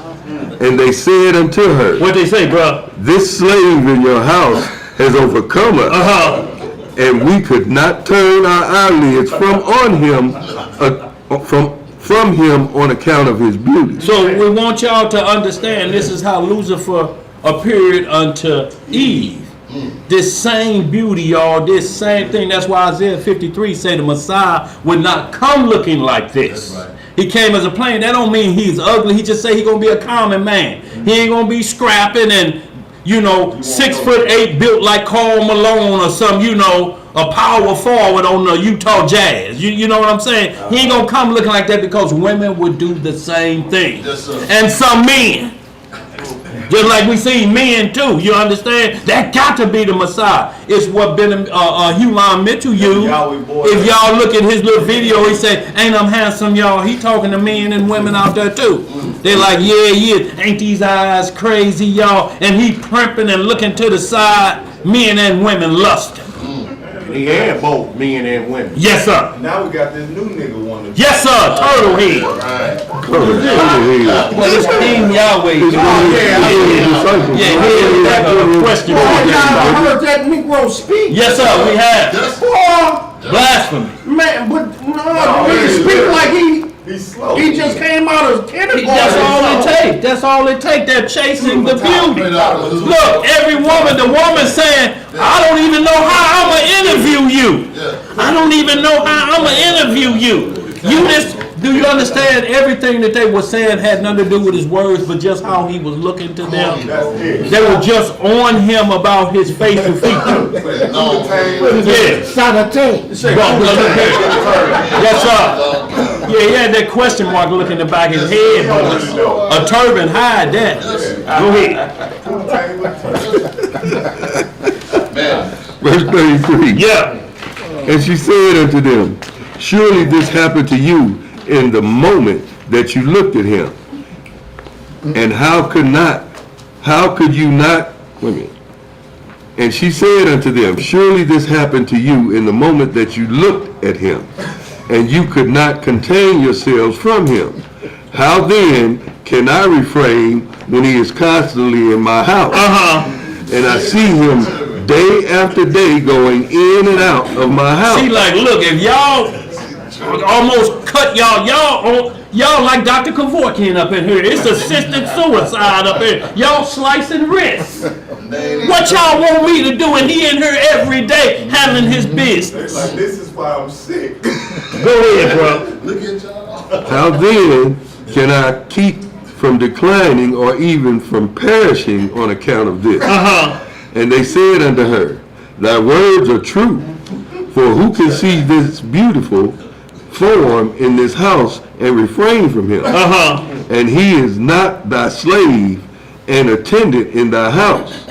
And why dost thou not tell him that which is in thy heart, and sufferest thy soul to perish throughout this matter? And she said unto them, I am daily endeavoring to persuade him, and he will not consent to my wishes. What will he not do? He will not consent to my wishes. And I promised him everything that is good. Bet she did. And yet I could meet with no return from him. And I am therefore in a declining state, as you see. Right. And Zelica became very ill on account of her desire toward Joseph. And she was desperately lovesick on account of him. What was she? Lovesick. Y'all talking about a Love Jones. This is what we're talking about. See, some of you youngsters don't know about that group called The Brighter Side of Darkness. They got a track called Love Jones. Y'all just get that. Y'all Google it. It's out there. He start off with a little talking with that music playing in the background, and he's telling what brought him to this point. It's just a man in this position about a woman. What, baby? What is a love? What is a Love Jones? He break it down for you. It's when you love somebody. Don't give me the very special. Well, look here. Go ahead, bro. I'm sorry for interrupting you. And Zelica became ill, very ill on account of her desire toward Joseph. Yeah. And she was desperately lovesick on account of him. And all the people of the house of Zelica and her husband knew nothing of this matter, that Zelica was ill on account of her love to Joseph. And all the people of her house asked her, saying, Why art thou ill and declining, and lackest nothing? And she said unto them, I know not this thing which is daily increasing upon me. Line behind it. Go ahead. And all the women and friends came daily to see her, and they spoke with her. And she said unto them, This can only be through the love of Joseph. They finally figured it out. Go ahead. And they said unto her, Entice him and seize him secretly. Perhaps he may hearken to thee, and put off this death from thee. And you're going to put it on him. Go ahead. And Zelica became worse from her love to Joseph. And she continued to decline till she had scarce strength to stand. Yeah. And on a certain day, Joseph was doing his matters, work in the house. And Zelica came secretly and fell suddenly upon him. And Joseph rose up against her, and he was more powerful than she, and he brought her down to the ground. So she just gonna come in like she fainted. Oh, Joseph, and just fell on her. He like, woman, Get up off me. Get that off. right? And he just laid her down on the ground. He didn't throw her down. He just laid her down and looking around at the same time. She just fall in his arms. Go ahead, bro. And Zelica wept on account of the desires of her heart toward him. And she supplicated with him. She supplicated him with weeping, and her tears flowed down her cheeks. And she spoke unto him in a voice of supplication and in bitterness of soul, saying, Hast thou ever heard, seen, or known of so beautiful a woman as I am? Or better than myself, who speak daily unto thee? Fall into a decline through the love for thee. Confer all this honor upon thee, and still thou wilt not hearken unto my voice. And if it be through fear of thy master, lest he punish thee, as the king liveth, no harm shall come to thee from thy master through this thing. Yo, you crazy. She trying to tell him, look, if you worried about the king, don't worry about him. I got him on lock. See, this is that same situation with Will Smith, his wife, and the young boy. You understand? That entanglement. She's trying to get him into an entanglement. He don't care. No, Will didn't care. But Pharaoh cares. He's the king. How dare a slave boy? You done fell in love with a slave boy and I'm the king? Or you know your mind, woman? You know how you go, this gonna be disrespect? This is worse than the one girl in Purim that's coming up. What was her? Vashti. This is pure Vashti behavior. Go ahead. Now therefore, pray Pray, listen to me. I guess it's missing a word, it seems like. No, you. Now therefore, pray, listen to me, and consent for the sake of the honor which I have conferred upon thee, and put off this death from me. And why should I die for thy sake? And she ceased to speak. So she blaming him for how he looked and why she about to die, but it's about her lust. Right. She's sick. You causing this problem. If you wasn't in her, I'd be healthy as a horse.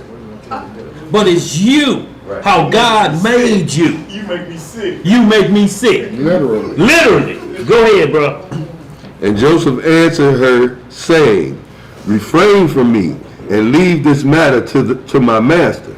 Behold, my master knoweth not what there is with me in the house.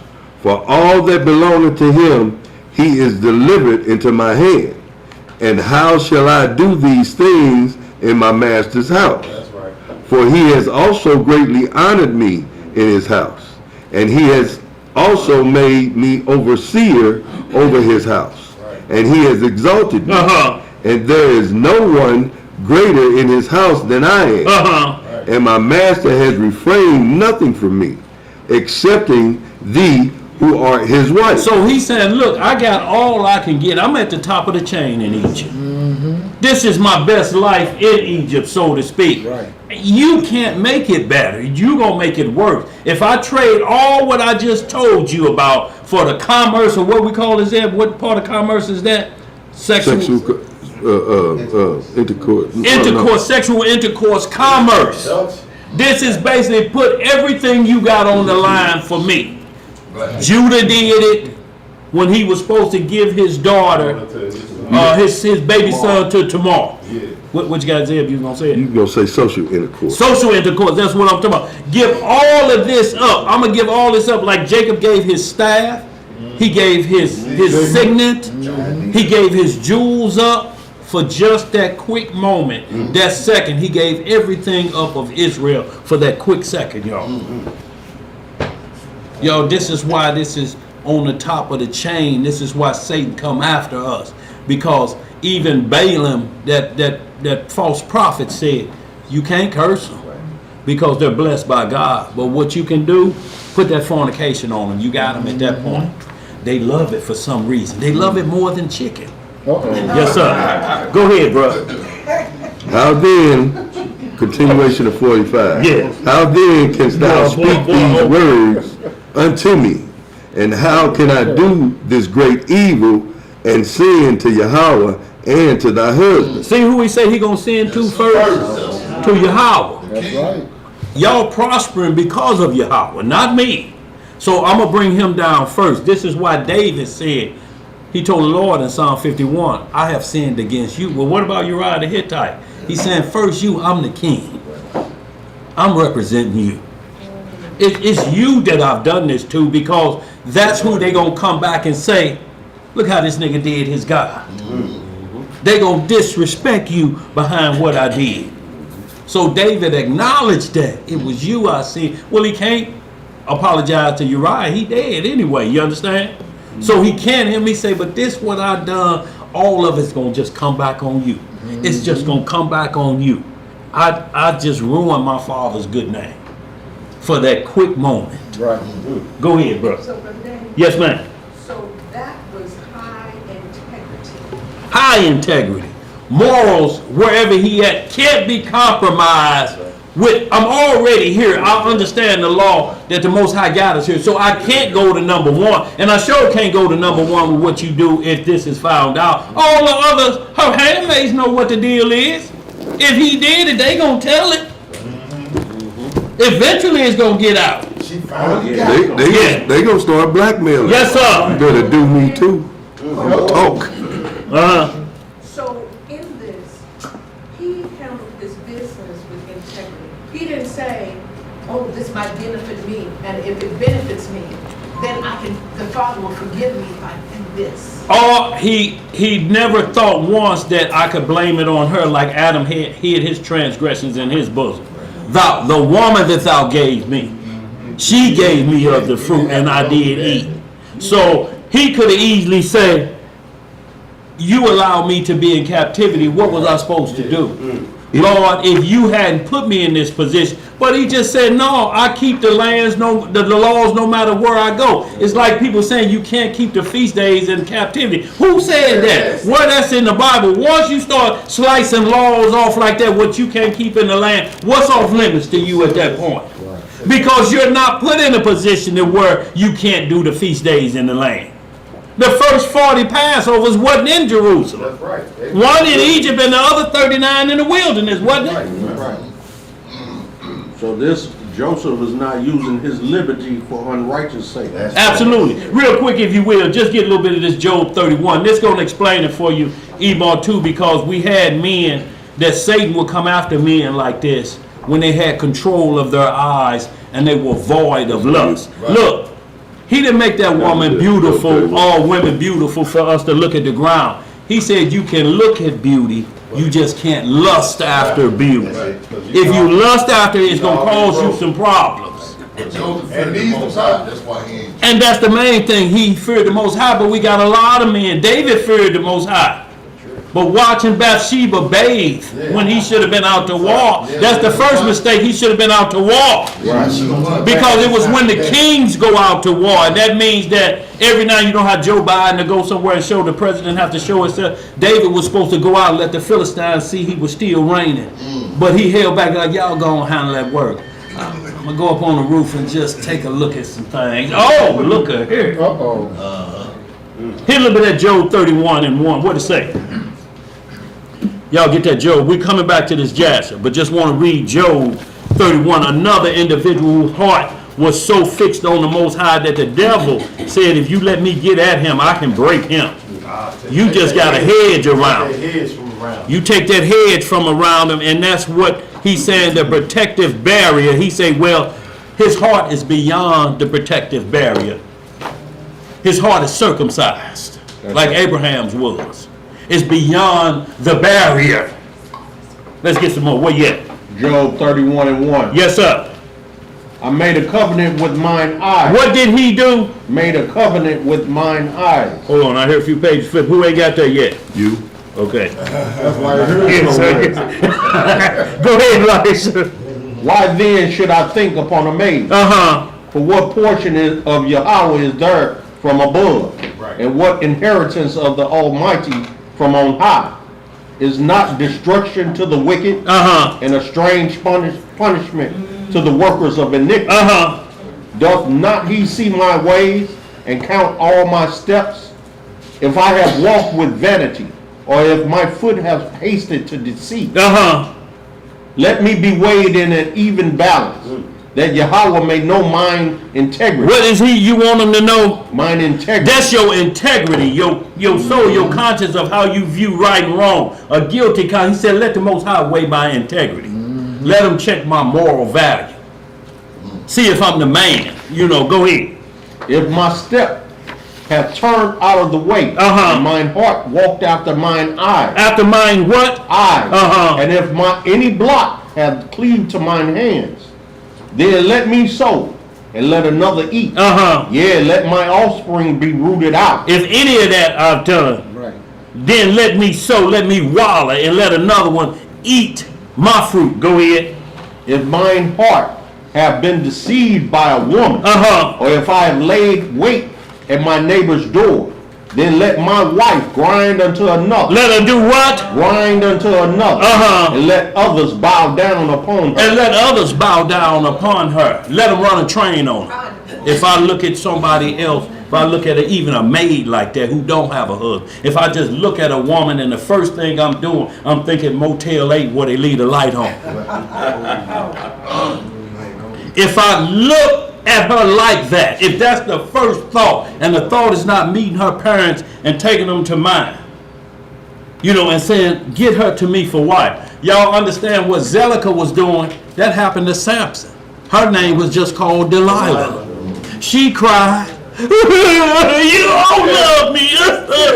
And he telling one after the other, and then that last weeping was so serious that he yielded. And she was a temple prostitute for the Philistine. She was set up He was set up. Yeah, they sent her around. Supplanted. Fine, and men use that technique today. That's how they get a lot of these youngsters in these little camps and different things.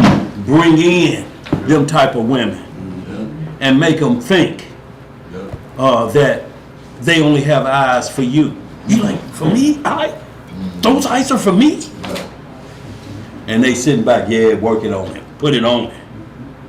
And she telling them how thus she love him and how thus is. Let's read some more. Go ahead. Go ahead, all of that, yeah. Verse 11. Oh, we're going back. Yeah, I want you to finish that. Okay. For this is an heinous crime. What kind of crime? Heinous. Yeah.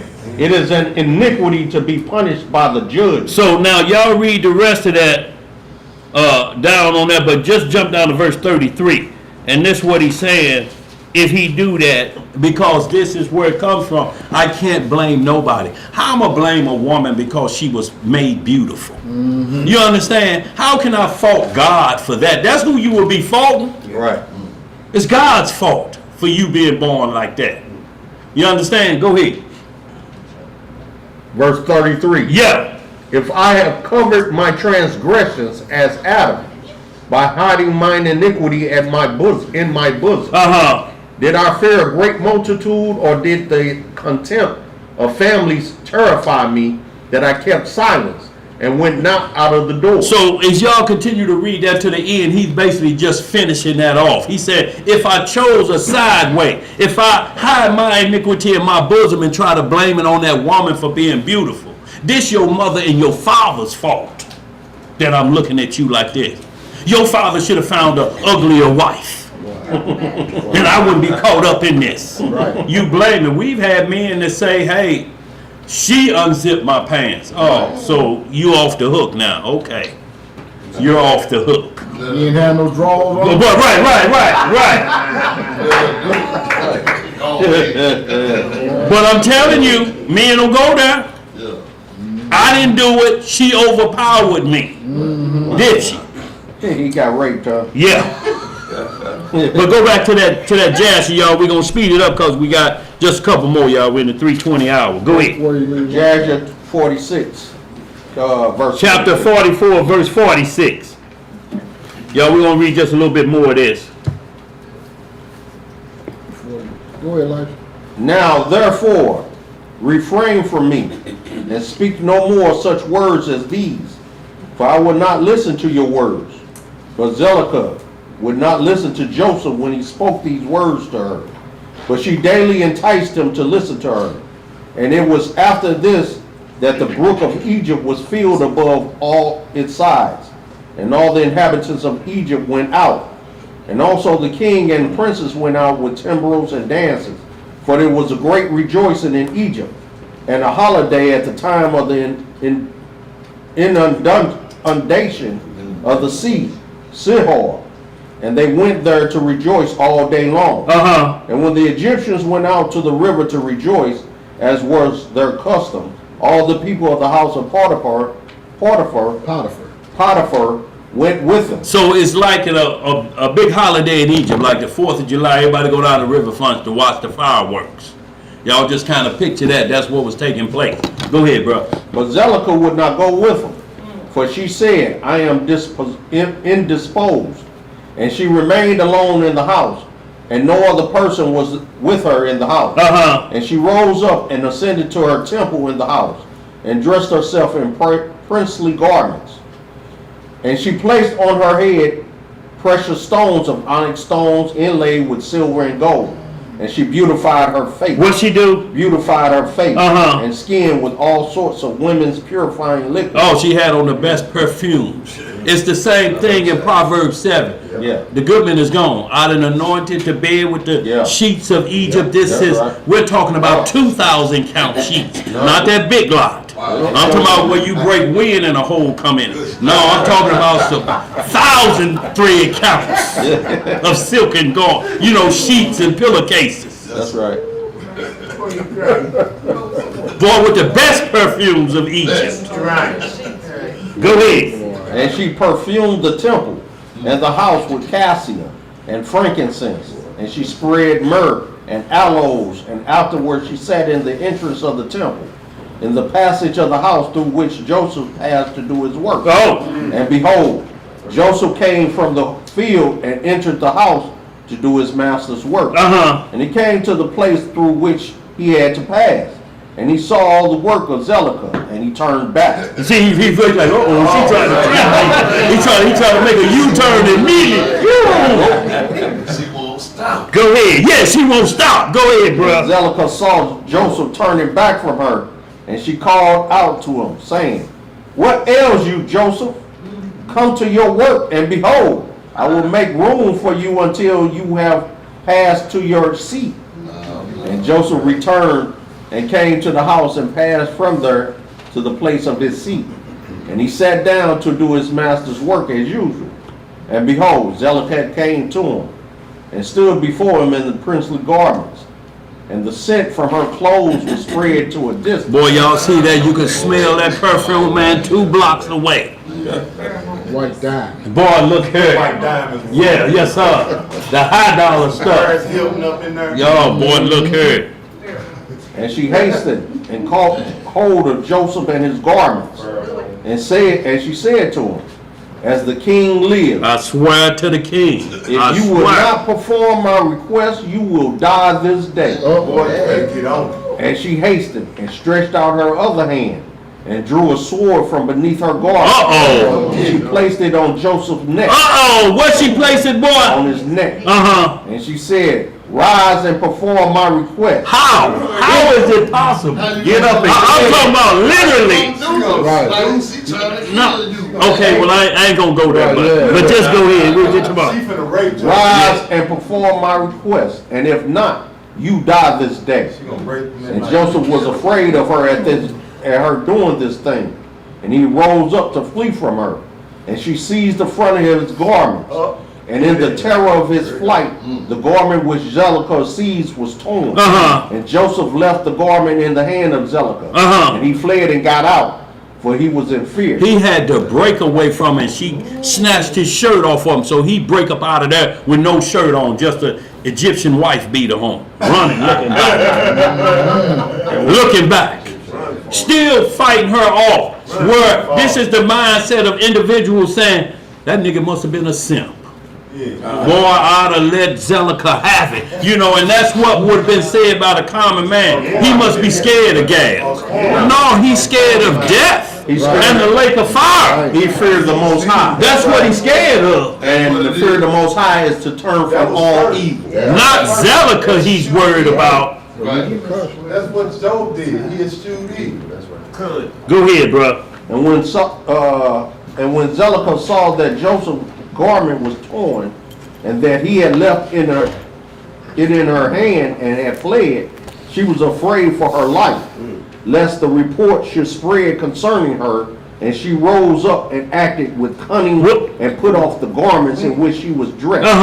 And she put on her other garments. And she took Joseph's garment and she laid it beside her. And she went and seated herself in the place where she had sat in her sickness before the people of her house had gone out to the river. And she called a young youth who was then in the house, and she ordered him to call the people of her house to her. So now she gonna pay. She done put off the nice clothes, got back in the little sick clothes and laying in the bed. So now she gonna make it like Joseph is just a dog now. He'll come in and take a sick woman on her sick bed. Boy, you nasty. 57. You understand what I'm saying? Like he gonna come in and he's really no good because he don't want her. So now she finna bring a young boy in, another servant. Is something just happened in here? Go ahead. What else to say, bro? Free cases. Yeah. Verse 57. Yeah. And when she saw him, she said unto them with a loud voice and lamentations, "See what Hebrew your master has brought to me in the house, for he came this day to lie with me." See, and she named him out, this Hebrew. See, that's what set it apart. You know how they are. You know how they are, them Hebrews. Yeah, he ain't no good. Came up in here at my house. That's what she telling them. Free casing. Yeah. Because he turned her down. Imitate. Go ahead. Yeah, absolutely, bro. Go ahead. Verse 58. For when you had gone out, he came to the house, and seeing that there was no person in the house, he came unto me, and caught hold of me, with intent to lie with me. And I seized his garments and tore them, and called out against him with a loud voice. And when I had lifted up my voice, he was afraid of his life. For his life. Well, man say of his life. Afraid of his life, and left his garments before me and fled. And the people of her house spoke nothing, but their wrath was very much kindled against Joseph. And they went to his master and told him the words of his wife. It's supposed to be wife. Mine say wild. Okay. Of his wild, you know, if you say of his trickery, of his wild, like wiles of the devil, of his trickery, go in. The wild of the devil. And Potiphar came home enraged, and his wife cried out to him, saying, What is this thing that thou hast done unto me in bringing a Hebrew into my house, servant into my house? For he came unto me this day to sport with me. So sporting mean courting, whispering naughty nothings. Yes, sir. You know them naughty nothings. Just, whispering naughty nothings. Go ahead. Thus did he do unto me this day. And Potiphar heard the words of his wife, and he ordered Joseph to be punished with severe stripes. And they did so to him. And whilst they were smiting him, Joseph called out with a loud voice, and he lifted up his eyes to heaven, and he said, O Elohim Yahweh, thou knowest that I am innocent of all these things.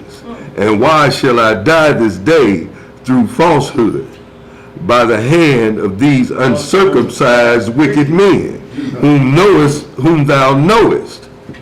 And whilst Potiphar's men were beating Joseph, he continued to cry out and weep. And there was a child there, 11 months old. And the Lord opened the mouth of the child, and he spake these words before Potiphar's men, who were smiting Joseph, saying, What do you want of this man?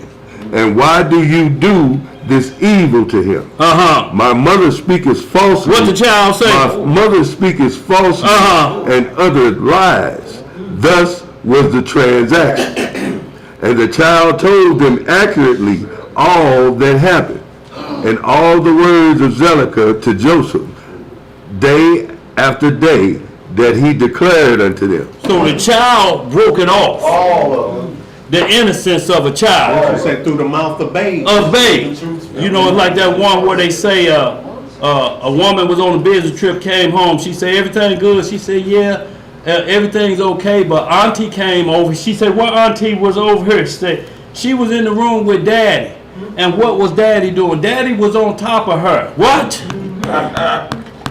And what else was daddy doing? He said, he was doing the same thing Uncle Jack be doing to you. That's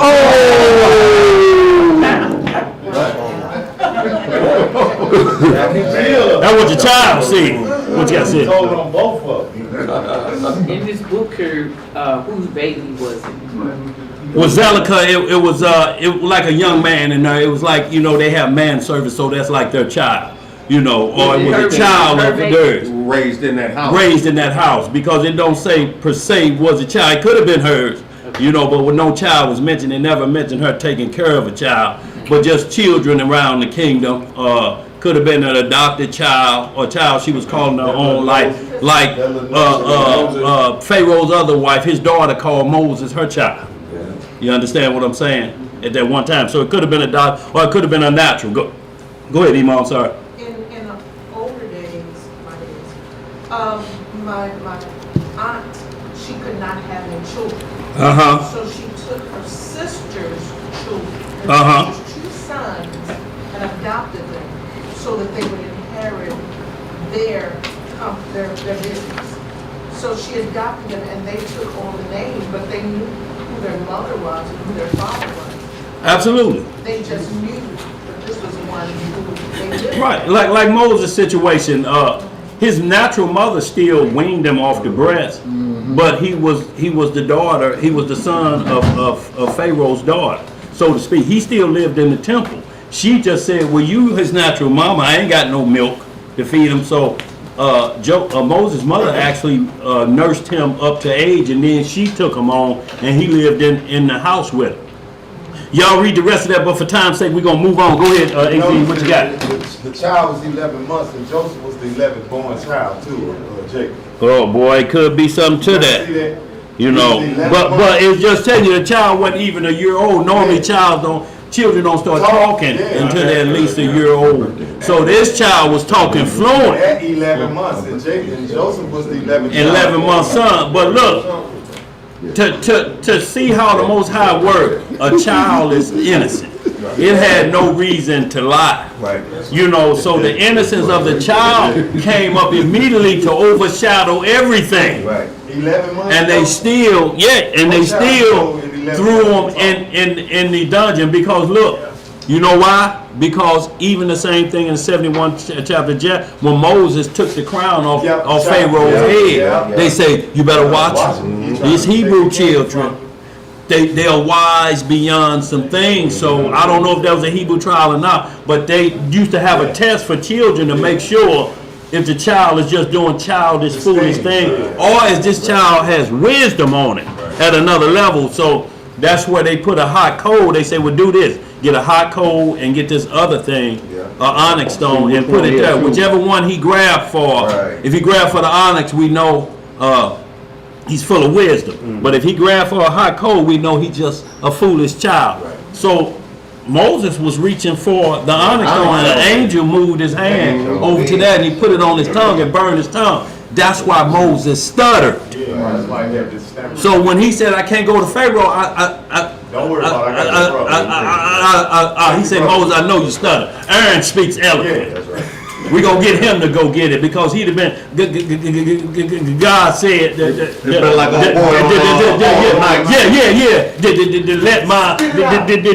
been spitting out. So Aaron did all the talking. Right.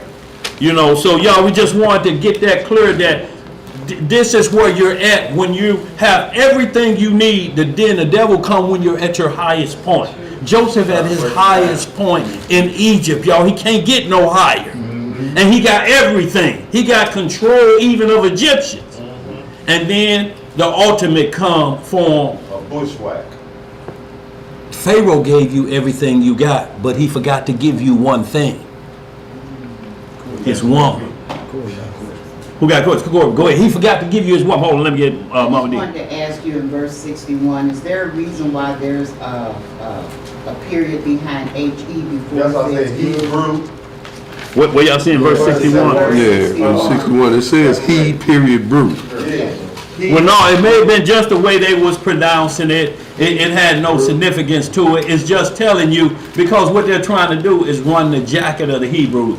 When you get into, when it's talking about Moses, like I say, when he took the crown off his head, they run our jacket. They went back to Abraham. Look, Abraham lied and said Sarah was his sister. Right. Then Isaac did the same thing. And then Jacob tricked Esau out of his blessing. So when you see that they running and they say, this the Hebrews' jacket.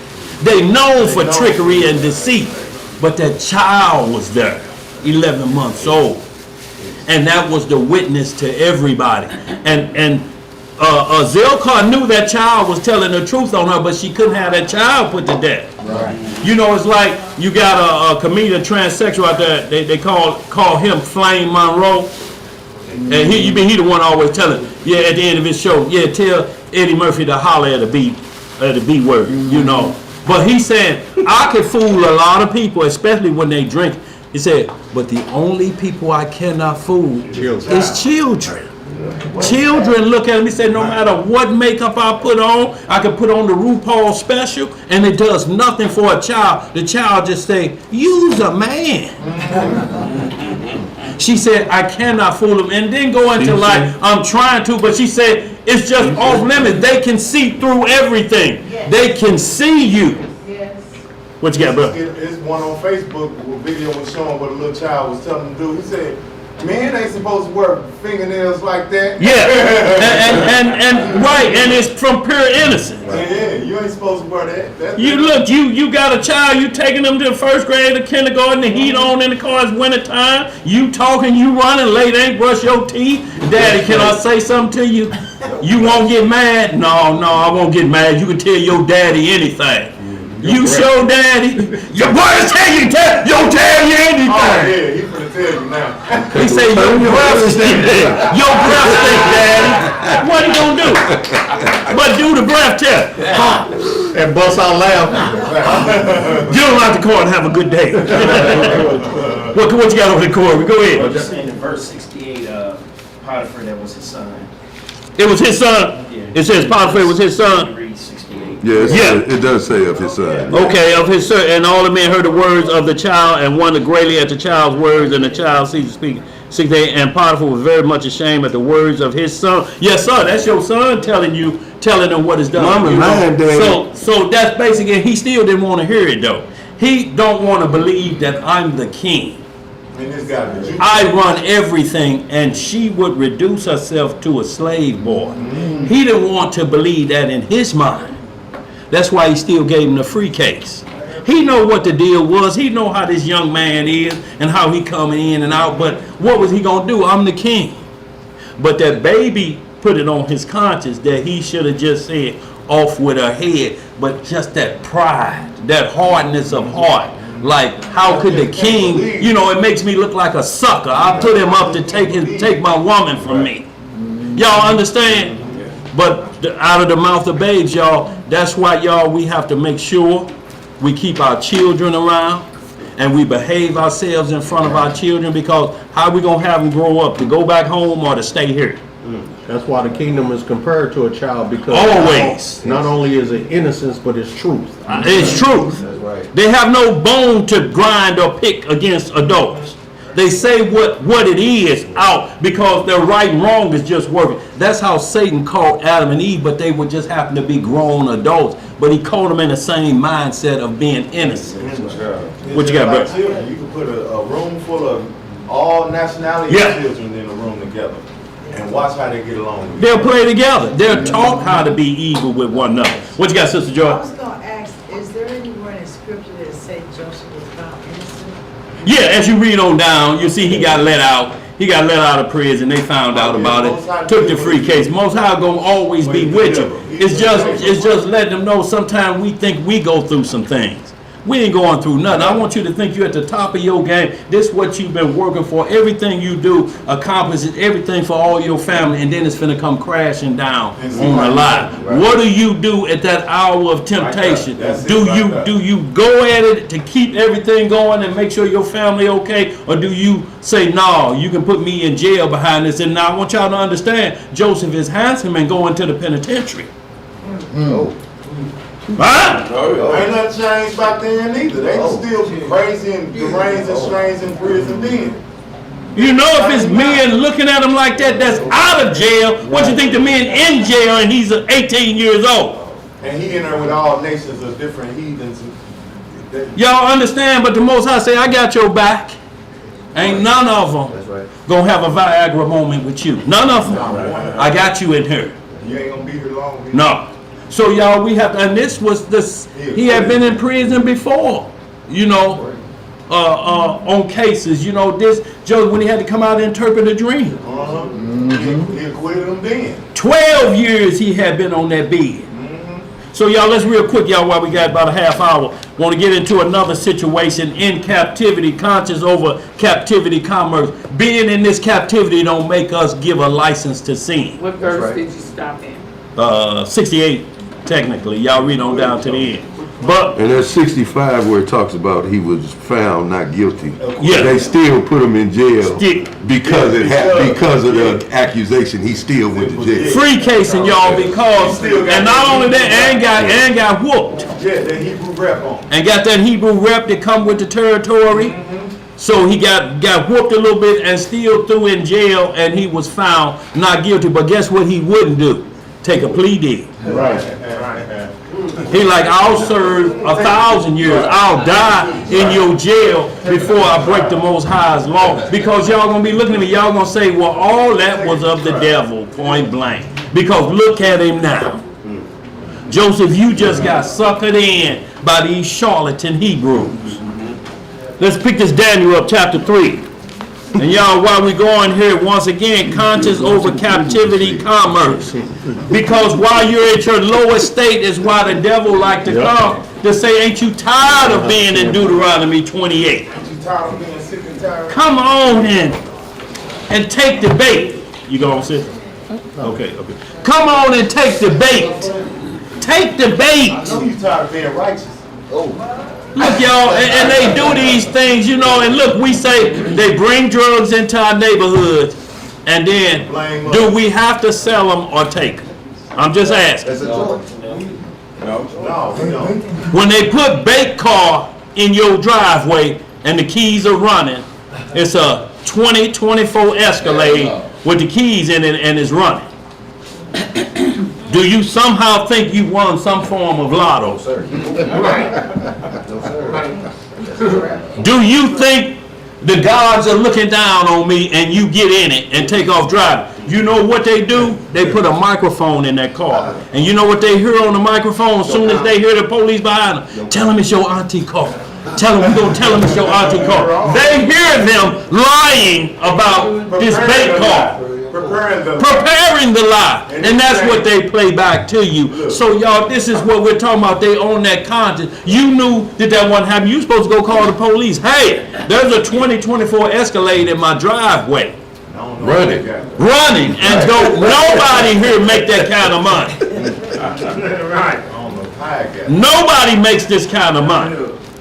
And then look, they watch and be on film. They circle it a couple times, put their hands in their pocket like they ain't looking, and then do that. I'm searching to see who looking but not looking. Y'all know that move, looking over here, look up like that, and Camera right in their face. yeah, camera. Then they walk around again, go back in. Then all of a sudden they get in on the passenger side. Him and his partner, they joyride. We got this. Till they see them lights come on. Then the lie starts. Then when they get out Why you stop the car? By the time they get out the car, the police get up to the car, the line changed again. Is that entrapment? Is it entrapment? I would have to say yes.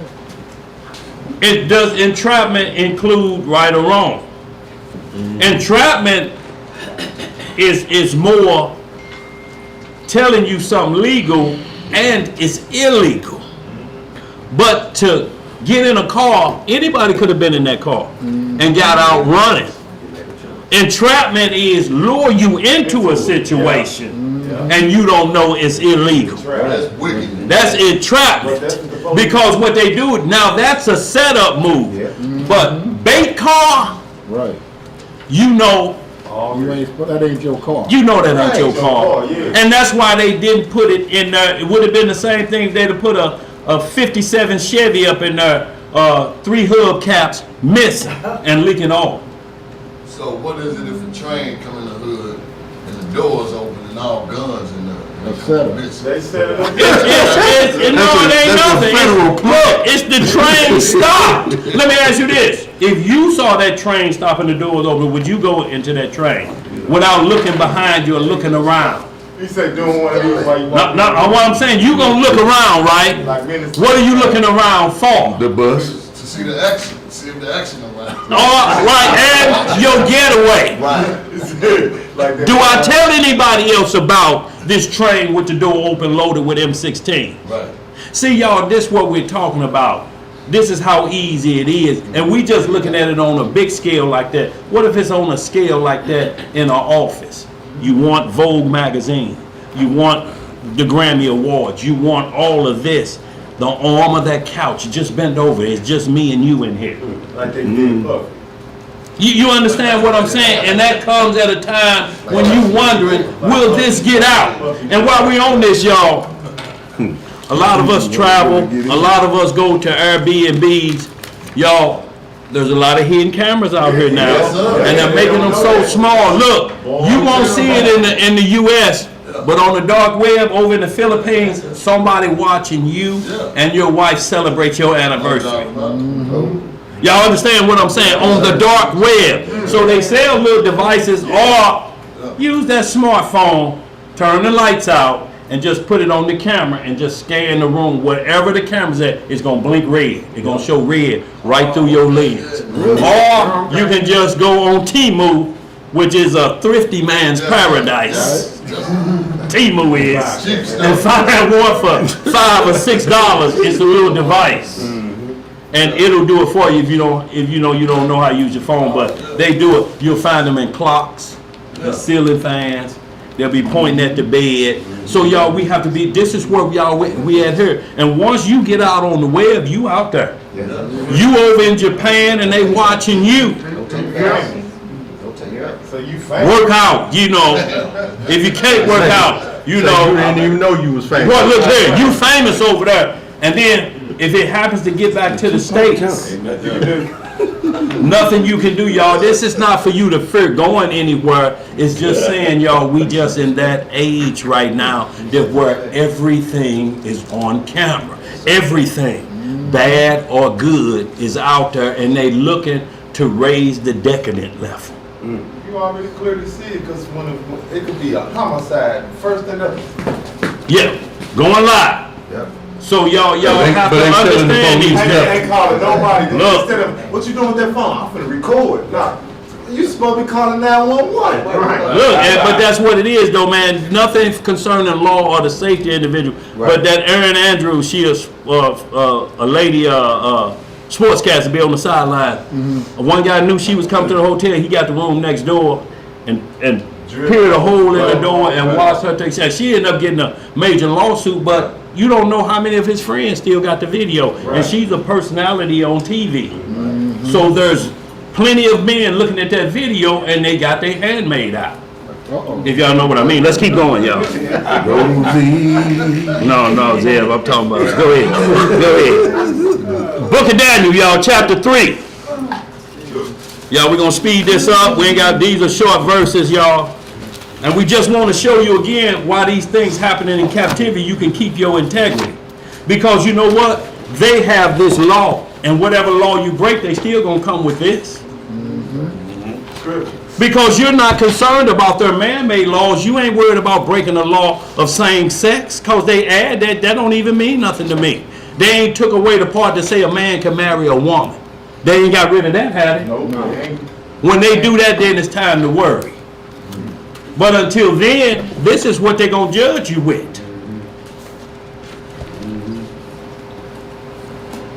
Daniel chapter 3, y'all. We're in what? 1 through 30. Daniel. LC got a question? What you got, LC? They just got on the free, not want to get married now. Say that again. They just got out on the free, they don't want to get married now. Well, absolutely. Well, it's not that, y'all. It's because that's what it is. Little Dusty Red and Little Nasty X, they got it out there now that we don't care nothing about that. We're into what the Canaanites do. Like, look, this is what the Canaanites used to do before their wedding. The woman would go have relations with 7 men before the wedding night. That's what the bride used to do. That was the bridal party. 7 men come in like strippers, but those strippers had their way with the bride. That was legal, and then she get married to her husband. So the woman got to sow her wild oats. So that's where we're back to now, with the woman sowing her wild oats. That where women is talking about multiple babies, daddies like this. That's what they're seeking out now. And all the men that I can check on the list, they're now like saying, I want to be equal to a whoremongering man. I want to have men on my list. She's naming Drake. She's naming all of these people. You understand what she's saying? These men are now on my list. Hell, I'm pregnant by somebody I don't know at a party. This is where we're at. Not only this, but kindergartens are doing dances to her song. I'm talking about if you've seen a kindergarten twerking, you have to cut it off real quick before your eyes can fix on it. They know the words to the song. They know the words to the song in kindergarten, and they're doing the dance. You can hear the teacher saying, "Oh my Lord, oh my God." Not cool.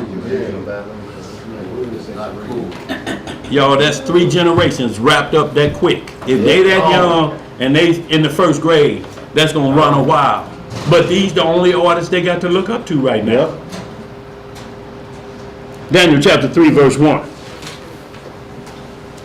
Nebuchadnezzar, the king, made an image of gold. And if y'all read chapter 2, verse 48 and 49, they tell you that Daniel was just found like Joseph. He had just interpreted a dream. He up second in command again. Yep. Y'all, we're talking about corporate men. So it ain't like you can't be in corporate America or anything. You're in corporate, but you're running it. They're being blessed through the Most High through you.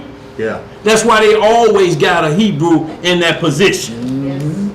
Y'all understand? That's why the White House is in Washington, D.C. And they call it D.C. dark country. It's surrounded by Hebrew. 90% Hebrews. Why would you sit the White House there? Because they know protection is there. Ain't no tornadoes coming this way. Strategic. It's strategic. Let's get some more. Where we at? Verse 1 again. Yeah. Nebuchadnezzar, the king, made an image of gold, whose height was 60 cubits, and the breadth thereof 6 cubits. He set it up in the plain of Dura. So a cubic is 18 inches, or from the tip of from your elbow to the tip finger up there. That's called a cubic of a man. If it's 18 times 60, so who good in math, I ain't gonna even try. But that's how tall it was. 18, what is it? 960 inches. Then you divide that by 12. What feet we got on that? I don't run the play. So then that's how tall it was. Yeah. When you break it down in feet, you know. How tall was it? And then the width, the same way. He asking for the mathematicians. He said, Ain't me, bro. Look, I had algebra, and nurse told me you can't do algebra. I told him yes, I could. 1,800 feet. 1,800 feet. That's tall. Well, look, the arch is 660 feet. Right, there's 3 of them. So, yeah, 3 of them. Is y'all right? Y'all math right? Say 1,008. You said don't sound right. What is it? 1,008. 1,080. Oh, So- 1,080. So it's almost that. It's up. Shalom, y'all. There's plenty of seats around, y'all. Y'all make some room. But look, y'all, 1,080. So that's 400 feet. 1,008. That's 408 feet, or less than 400 feet taller than the arch. Just picture 3 more hundred feet on top of the arch. 2 football fields on top of the arch. A football field is like 300, or 1 football field like 300 feet, 150 yards. So, you know, so just put that on top of the arch. That's how tall the image was. Go ahead. What else to say? He set it up in the plain of Dura, in the province of Babylon.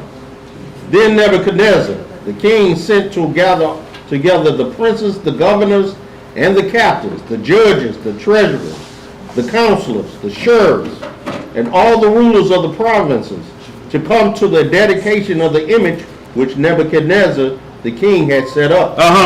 Then the princes, the governors, and captains, the judges, the treasurers, the counselors, the sheriffs, and all the rulers of the provinces were gathered together into the dedication of the image that Nebuchadnezzar the king had set up. And they stood before the image that Nebuchadnezzar had set up. Then an herald cried aloud, "To you it is commanded, O people, nations, and languages." So a herald is that's the guy, the speaker of the house, so to speak. Who got a hand up back there? What's up, Ox Stephen? 90 feet tall. 90 feet tall. I'm finna say somebody math. That shoulder sound right to me. 90 feet tall. Okay, 90 feet. That's a little bit better. You stick to putting out fire. Yeah. Look, and he using his smartphone. You must have got that from Big Lots. Ain't so smart. Yes, sir. It rides the short book. Well, that sound like that phone. I must have been using that edition, boy, when I was coming up in school. Go ahead, where we Verse at? 5. I'm going to hit 4 again. Yeah. Then an herald cried aloud, "To you it is commanded, O people, nations, and languages, that at what time ye hear the sound of the cornet, Right. flute, harp, sackbut, psaltery, dulcimer, and all kinds of music, You fall down and worship the golden image that Nebuchadnezzar, the king, had set up. So when you hear the song sound, get on your kneecaps. Bow down. It's like the same thing when you hear the national anthem. Bow down. You know, stand up. But this is the deal. The key word is it wants you to worship. That's the difference. So now you're talking to that idol. Oh, great Nebuchadnezzar, idol. Idol, when we get into Revelation 13, is going to tell us that's what's coming in the future. You had to worship it. See, so you know it's going to be Hebrews faking like they had to tie their shoe when they hear the music. Right. Y'all just picture every first Monday of the month, we get the siren, the warning, tornado warning. So y'all just imagine that happening wherever you at. You have to bow down and you have to basically show that you are worshiping. I'm not talking about acting like you tied your shoes to the music over, you know, is that a dime and you bend down to the music is over? I just can't pick it up, you know. No, it's gonna be like when the Muslims hear they gonna be bent over too. And, you know, and they really down and they do the worshiping and bowing 5 times. Or that. You know that where they bend down like that, it's going to be that. And you're going to have to acknowledge from that perspective. And then everybody knows, okay, he's a worshiper of that idol. So now you're being pushed into idol worship. Yeah. And notice, this always comes when they just got promoted to second in command. CEO or whatever the title may be. Vice President, CEO. What you got back there? L9. It was like we was in the Marine Corps, we had to do that. You could be walking when the reveille come on, you Yeah. I had to do it in but see, there's a line there that you're just stopping. You're not bowing down and worship. See, that's the same thing with the national anthem. They're not forcing you. You can still sit down. Now, you may get a drunk heathen and they're full of warm Budweiser. Stand up and take your hat off, man. See, but for conscience sake, you have to know before you go that they're going to sing the national anthem. So you have to make up your mind. If I do go and I sit there when they do it, I may have to hear that. You understand? So, or bathroom break or whatever you do, but you're moving into their territory. But if they say it's time to bow down and worship the flag, and everybody down like this while they singing it, that's a whole different story, y'all. Y'all understand? But that whole the reveille thing is a conditioning phase to that point, because they want you. Because in the military, you must do it. That's an order, and you must place your hand. You take off your covering, and you place your hand upon your heart. Yeah. So these are the things that the Most High judges: the heart, the reins of the heart. You know, but see, in that sense, is showing your allegiance more so than the worship. Right. However, it's going to turn from allegiance to worship. Absolutely. In the final outcome of it. But like you say, we had men of war. Moses was a soldier that technically in the army, but he never bowed down and worshiped. He bowed to Pharaoh when he came in. I got a request. Yeah. I need you to take. They be working them 7 days a week. They put out a proclamation, but you'll see the words bow, showed obedience, you know, and honor. Like when the judge come in, everybody rise. Right. Man, I ain't riding for that cracker. And he got charge in your case. He make the final decision. It didn't say rise up and worship the judge. So there's a fine line, y'all, there with angels. Men will bow to angels like Abraham did, but he didn't worship. Right. Y'all. He did to the Most High because he came with the 2 angels when they went to bow Sodom and Gomorrah. He was negotiating with them if it's 50 righteous. So he worshiped the Lord. Moses come up in Pharaoh's house as a youngin. As a youngin, yes sir. He never bowed down to no other God in Pharaoh's house? No, never did. He knew he was Hebrew. He was still raised by his mother. See, the Most High was with him. That's what we're saying. You could be in corporate like we got plenty of people in corporate. That's why we're going through the captivity commerce. Because you get a promotion. If we don't do that, everybody gonna be working in the mail room. You understand what I'm saying? You will never graduate if we look at it like that point, or we look at it like you in the big house. You know, there were slaves in the big house that challenged them. You know, if you were in what we're talking about, like with the abolitionist mindset, though. Now you got some like you got Samuel L. Jackson that played in Django. That's a whole different mindset. That's an evil slave master. And he had reduced himself to want to be like his slave master so bad. That's not what we're talking about. It's like when he told me, he said, you've been here, you probably seen 10,000 slaves get mistreated and killed. He like, so what? If I could get a hold of you, you'd be number 10,001. You understand what I'm saying? And then there's Nat Turner and John Brown.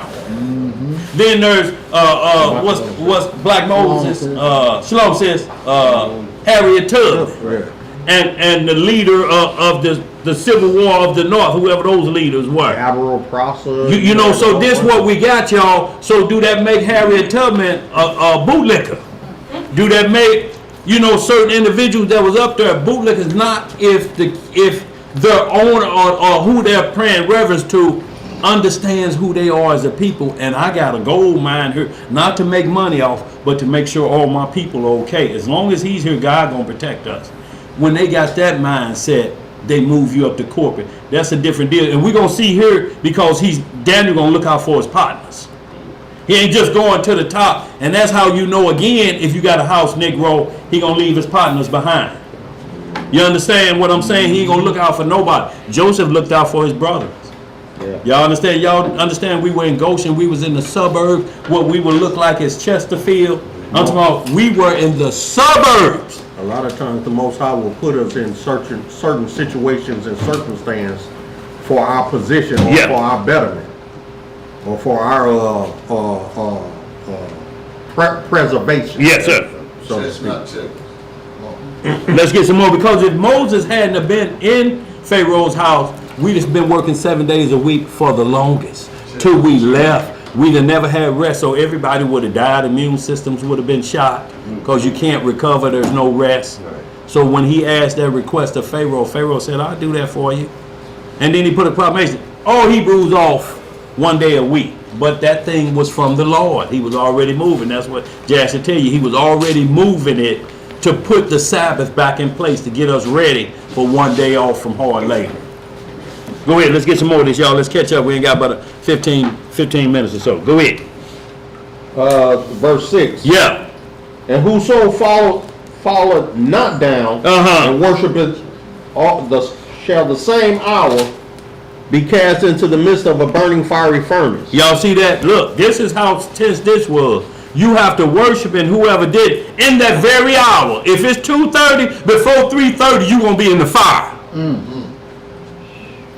Now, where do you stand here? Is my position worth this now? Is this captivity commerce what I'm going to do? My conscience is driving me crazy. I got 1 hour to decide I'm going to what they consider their lake of fire if I don't worship. Right. Go ahead, bro. Shalom, sis. Go ahead, what we got? Therefore, at that time, when all the people heard the sound of the cornet, flute, harp, sackbut, psaltery, and all kinds of music, all the people, the nations, and the languages fell down and worshipped the golden image that Nebuchadnezzar, the king, had set up. Wherefore, at that time, certain Chaldeans came near and accused the Jews. Who they accused? The Jews. It's always us, y'all. We always the scapegoat. They spake and said to the king Nebuchadnezzar, O king, live forever. Thou, O king, hast made a decree that every man that shall hear the sound of the cornet, flute, harp, sackbut, psaltery, and dulcimer, and all kinds of music shall fall down and worship the golden image. Shalom, bye. Shalom, brother. And whoso falleth not down and worshipeth, that he should be cast into the midst of a burning fiery furnace.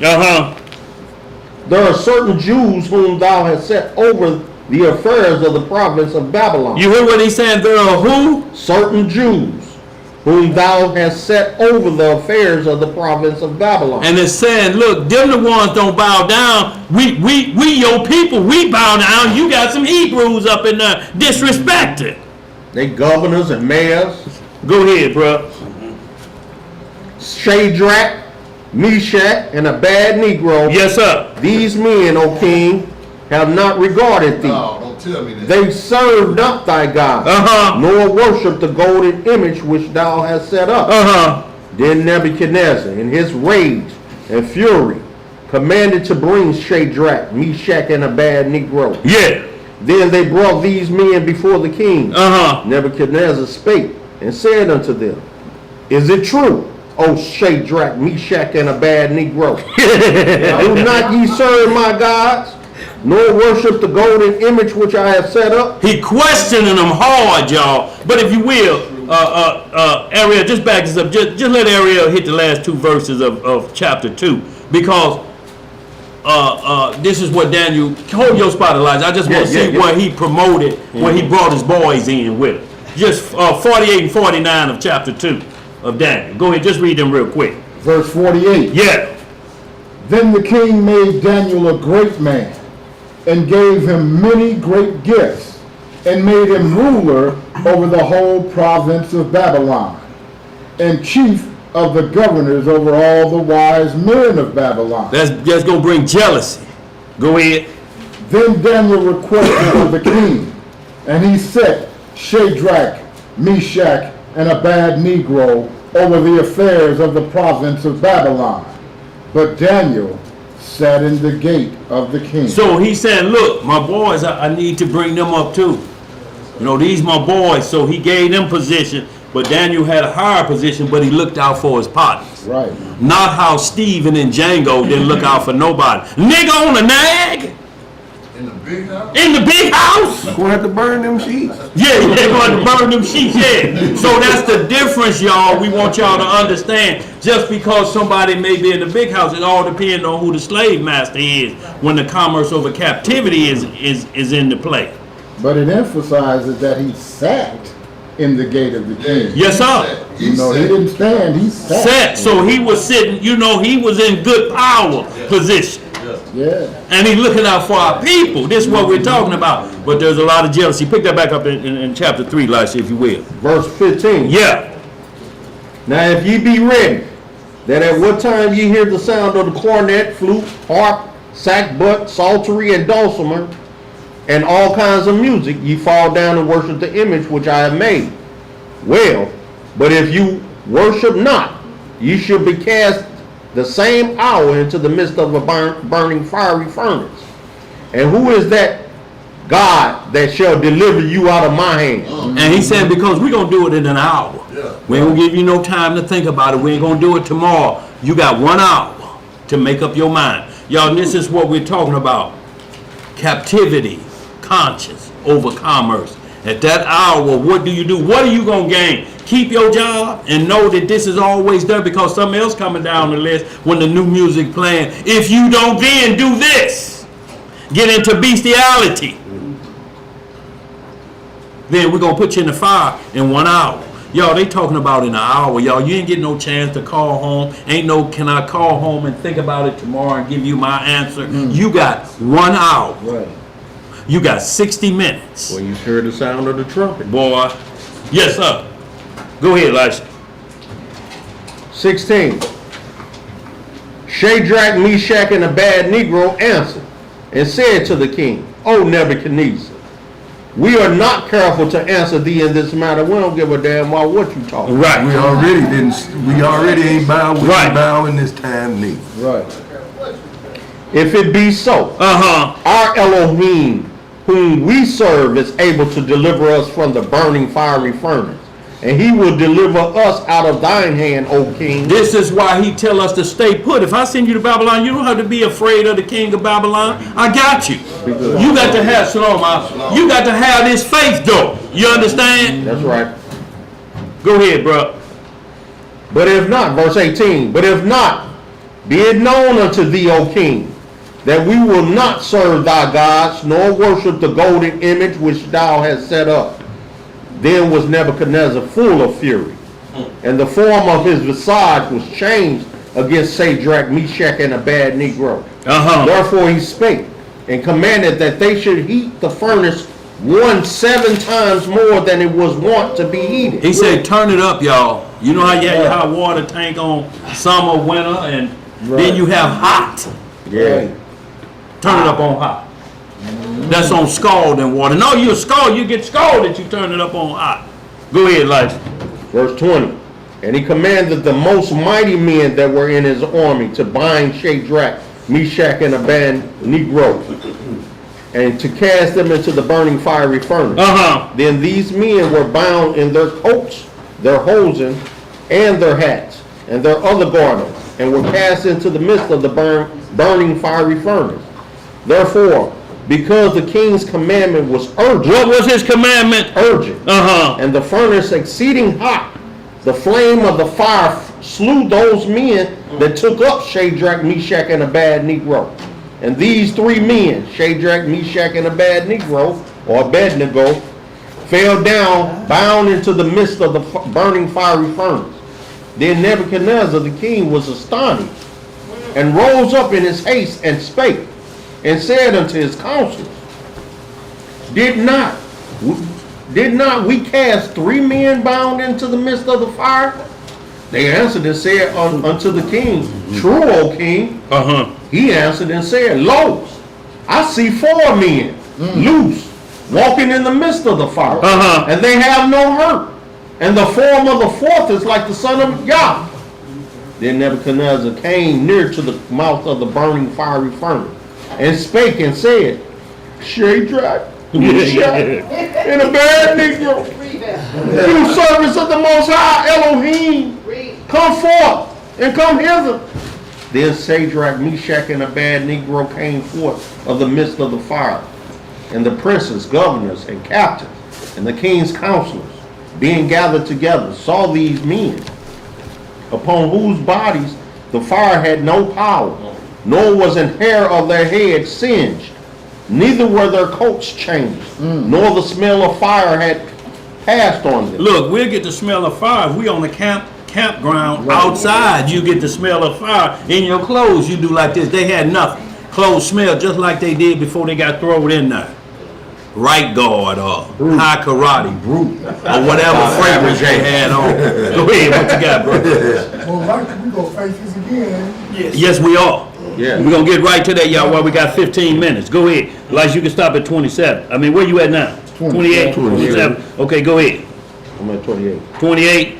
Then Nebuchadnezzar spake and said, Blessed be the Elohim of Shadrach, Meshach, and Abednego, who hath sent his angel and delivered his servants that trusted in him, and have changed the king's word. What did he do? Changed the king's word, and yielded their bodies, that they might not serve nor worship any god except their own power. Therefore I make a decree that every people, nation, and language which speak anything amiss against the power of Shadrach, Meshach, and Abednego shall be cut in pieces. What shall they be? Cut in pieces. And their houses shall be made a dunghill. And your house made a dunghill. And what that means is, if you don't do it, your house is where everybody go to take a dump. Like them Johnny on the spots. Mardi Gras. That's what your house. It'll just be you come in, somebody just in your living room on your Carol house furniture. Just Hand me that toilet paper over there. Yeah, and then just wipe themselves with that arm thing. You may have a good flow, and just wipe themselves and throw it like that. In your lazy boy. Oh, it'll be lazy. Yeah. Go ahead, bro. Because there is no other power that can deliver after this sword. Then the king promoted. What did the king do? Promoted Shadrach, Meshach, and Abednego in the province of Babylon. And they got a promotion after that. See, y'all, we have to be careful that he puts us in positions to make them kings recognize who he is. So you got the bad house Negro, and then you got the one that's representing the Most High to make that king bow down and understand why you there. And some of y'all on jobs like that right now. They know who you are. They put you in charge. You ain't had the training they had, but they see that work ethic and they say, God got to be with him the way he doing this. We're going to promote him. We're going to do this for him. We're going to do that for him. Yeah, whatever you say, what you need to go serve your God day off. You got the day off because of what you bring into the company. Read that in Daniel. You're somebody, that they trust, that they entrust a slave to run their business. Y'all, they see the glory of the Most High on you when they do that, when they go to them levels. You can't then have a conscience to think, well, I ain't going to take the promotion because they're going to think I'm an Uncle Tom. No, you're Uncle Tom if they giving you that and they telling you to do that to your people. Now this is what we want you to do. We want you to call out every Negro. If you see Elijah, you see Zebediah, you see Ariel speaking any noise, you come and tell on me. You come and tell on me. I want you in full Stephen and Django mode. Can you do that for this promotion? Yes, sir, boss. Yes, I can. That's the way Dathan was. That Reubenite in Egypt. He was like that. He said, if Pharaoh, if you said, kill my mama, I'd say no problem. That's who led all the men in the wilderness in number 16. It was him and his crew, Korah and them. Them was the type of bootlickers we talking about, y'all, that caused Moses to strike the rock. Them type, y'all, we talking about. But Moses was in Pharaoh's house. Y'all understand what I'm saying? What you got, bro? Question in the chat from daughter of Israel. She asks, real quick, Revelation 13, Elijah, we'll close out. Go ahead. She asks, are birthdays to be celebrated? Well, I have heard many Hebrews say no because of the book of Job, when he was making sacrifices for his children because they were having a birthday or having a party or something. Well, look, this first they have seen. See, but the whole deal is that ain't what the devil came for. See, what happens is people do that verse teaching on you. Look, what you have to ask yourself is there any laws that say birthdays are bad first? Yeah. Is it violating the law? Birthdays are mentioned 3 times in the Bible, and ain't none of them never got anything to do. You'll never see what the Most High say is forbidden. Look, at Pharaoh's birthday party, them 3 bakers got out of jail, and Joseph was able to give a blessing. He got out on the king's birthday. So you want him to go back into jail? Look, the only reason John the Baptist got killed on the king's birthday is because the king was lusting after his niece. It didn't have nothing to do with the king's birthday. He's lusting after his niece, and he already got her mama, which is his brother's wife. So he's an individual. He's lusting after his brother's wife and his brother's daughter, his niece. And he made a vow. I'll give her half the kingdom if she keep dancing like that. And her mother told her, just tell him you want John the Baptist's head. That had nothing to do with a birthday. People do things, good things and bad things on their birthday. The other ones where you see birthday, there's nothing in there to say it's illegal. When you run to Job, that had nothing to do with that. Job said, I will pray for them in case they're sin. They were just having weekly or monthly dinners with all the brothers and sisters. Like people come over for Sunday dinners, the family members. Didn't have no special day. If it was on their birthday, it had nothing to do with that, because you know what else you got to throw in? The servants that was watching the camels, they had to be at the birthday party. Right. When the Sabaeans fell on them. And when they killed these people over here and they took this from Job, all that has to be because of a birthday. That had nothing to do with a birthday, because that wasn't what the Most High allowed him to do. It was an attack on Job, and it was to take everything from him. And then, and the reason why Job prayed on account, you read the tell her to look up the Testament of Job, because he breaks it down, because Job was very rich. Yeah. He was a king in his land. Yeah. He was an Edomite. Yeah. He was a king. And his children were rich. Yeah.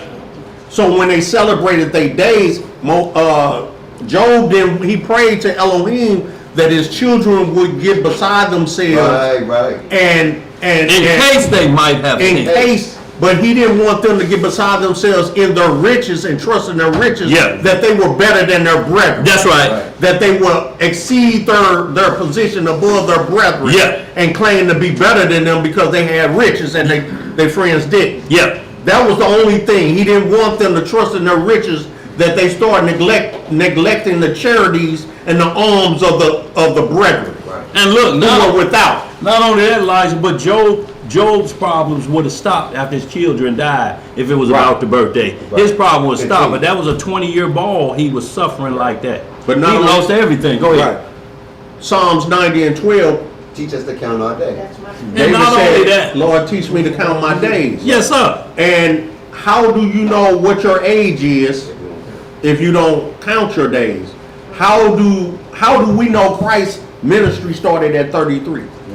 Absolutely. Or at 30? How you know? How do you know that if we don't have birthdays? Right. And how do we know the age of time if we don't gauge it by Christ's birth and his resurrection? Now there's always a copycat side to that, where Satan say, bring candles, make a wish, and blow it out. Now you're getting into a dark side of a birthday, and then they tell you, I know y'all brought me something good, and you're doing this. You can tell how crazy it is when it get to the point like they even saying, we're going to celebrate the Messiah's birthday, but he don't get no gifts. We do. Since when? What birthday party you going to? The birthday for a girl don't get no gifts. You come there and he start passing them out to you. And this one's for you on my birthday. And this one's for you on my birthday. It don't make sense, y'all. So what we're saying is, if you take birthdays to a point that you have to be worshipped. Right. And you force people to worship you. You bring me some gold. You bring me like I'm a king. Then that's a problem with that. But the book of Job had nothing to do with a birthday party, period. Because he said, in case they might have sinned. Not because they're sinning. That's the only reason he prayed for them, in case they get out of line. Right. Too much whiskey get drinking, and they laughing, and they having a good time. Somebody say something wrong to somebody, but it had nothing to do, because this is what has to be answered. Or tornado hit their house. Who caused that? Right. The Lord or Satan? Satan. So Satan got power over the wind now too. Does he? Well, who was that storm in control of that storm that when Christ said, calm down? He was. Who was in charge? I mean, who rose the storm up to shake the ship like this and toss it to and fro? See, this is what we're talking about. Satan is a supernatural being. He has power over certain things. That's why 1 through 4, category 1 through 4, insurance will pay you. But category 5, they won't. Category 5, they say, that's the Most High that caused this. He's punishing. We don't pay you for when he punishes. But we'll pay you for the lesser gods that stir up trouble. So the devil was stirring up the sea to cause Peter and them to be scared and think they finna drown. And the Messiah rose up and said, calm down. And then that's when they said, what kind of man can tell a storm to calm down? And it calms down. So you have to understand, when you read the Testament of Solomon, he's talking about demons. They say, I control the sea. He said, I'll flip an ocean line over and drown everybody in the sea. Y'all heard of Poseidon and all them different things? Those are demons that dwell in the sea.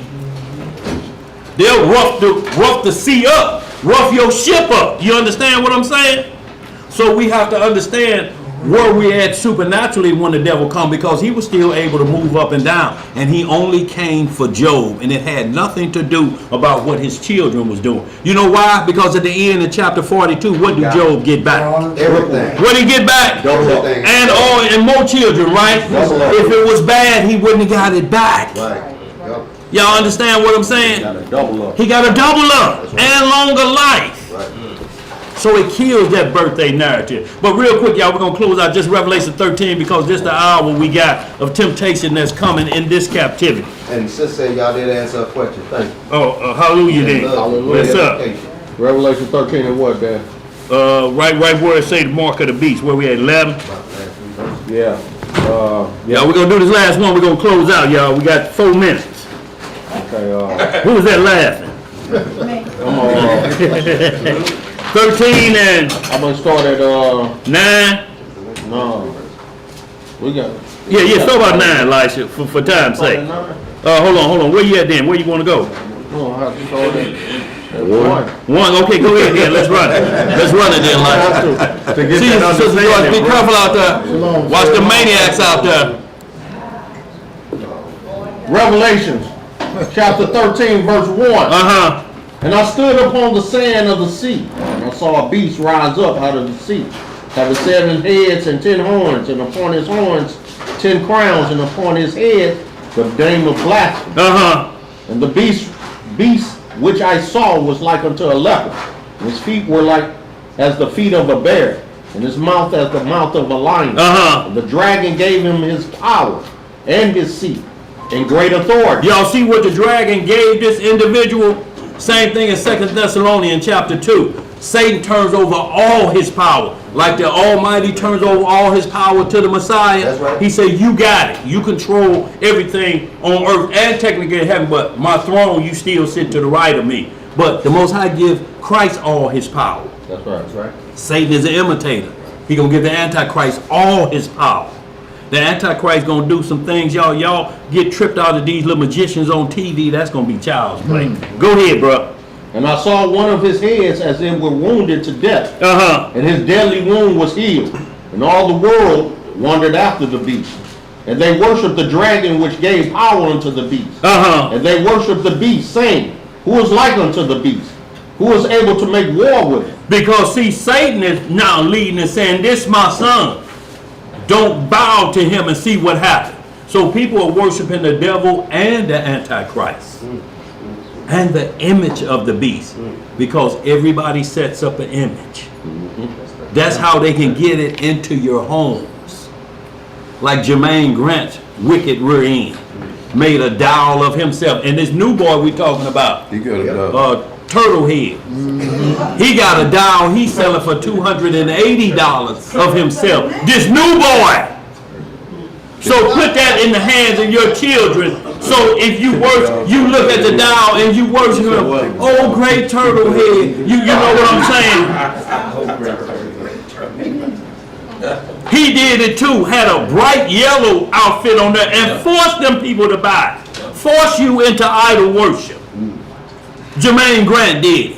And this new boy they calling King Yahweh got a doll out too. Y'all can Google it right now, but don't hit purchase. Go ahead. Don't hit purchase. Where we at? It said order. Yeah. And there was given unto him, verse 5. And there was given unto him a mouth speaking great things and blasphemies. And power was given unto him to continue 40 and 2 months. Y'all see power was given him 40 and 2 months away. Satan was getting power to get at Job. It's just because we doing birthdays? Huh? Go ahead. And he opened his mouth in blasphemy against Elohim, to blaspheme his name and his tabernacle and them that dwell in heaven. And it was given unto him to make war with the saints. Make war with who? The saints. And to overcome them. And power was given him over all kindreds and tongues and nations. Over the whole world. That's why Babylon is a system. Ain't nowhere to run to. You run here, mark of the beast is there. Go ahead. And all that dwell upon the earth shall worship him, whose names are not written in the book of life of the Lamb slain from the foundation of the world. If any man have an ear, let him hear. He that leadeth into captivity shall go into captivity. He that killeth with the sword must be killed with the sword. Here is the patience and the faith of the saints. And I beheld another beast coming up out of the earth, and he had 2 horns like a lamb, and he spake as a dragon. And he exerciseth all the power of the first beast before him. And he causeth the earth and them which dwell therein to worship the first beast, whose deadly wound was healed. And whose deadly wound was healed. So we're talking about a system. First, the system is the Babylonian system run by the Rome Catholicism. It sits on 7 hills. That wound was cut deeply during that Ishmaelite war that they had. That wound was cut. Nero, Caesar, them all that. That was the first one. Because he proclaimed, he sent Vaspian up there. That Nero, God said, do this. And they desecrated our temple. They poured swine blood on it. That was the first run. That's when we get in Revelation 6 and 9 and say, how long before you judge earth? He say, until your fellow brethren be killed like you were. Then shall the end come. So it's telling us another great martyrdom is coming by this new beast. And y'all, the only one set up in this position to call the shots like that is Rome. Because y'all have to understand, if the Pope come here, guess who got to come here? The president. Because Rome has its own state. It sit above everything. You got the what's called the Black Pope here. The Pope you see now, that's just an altar boy, so to speak. But y'all look up the Black Pope. They got a great one too. And you understand a great pope? What is a great pope? Where he at? Y'all, we're gonna have to look that up, boy, but I ain't heard about him. But not only that, but the World Bank is here, so y'all just understanding Rome gonna be involved with this. Because it's the largest religion right now on earth, and it has the most members. Y'all understand what I'm saying? But go ahead, finish reading that license, we're gonna close out. Yeah, pull that up, bro. He think, yeah. He said, we don't believe. Look, he's saying, look, you talking about the white pope and the black pope, we mix them together, we got the great pope. Well, it's the killer here. Go ahead, bro. Finish that up. Boy. Where I leave off? I don't know. Go ahead. 14 again. Yeah. 14. All right, verse 14.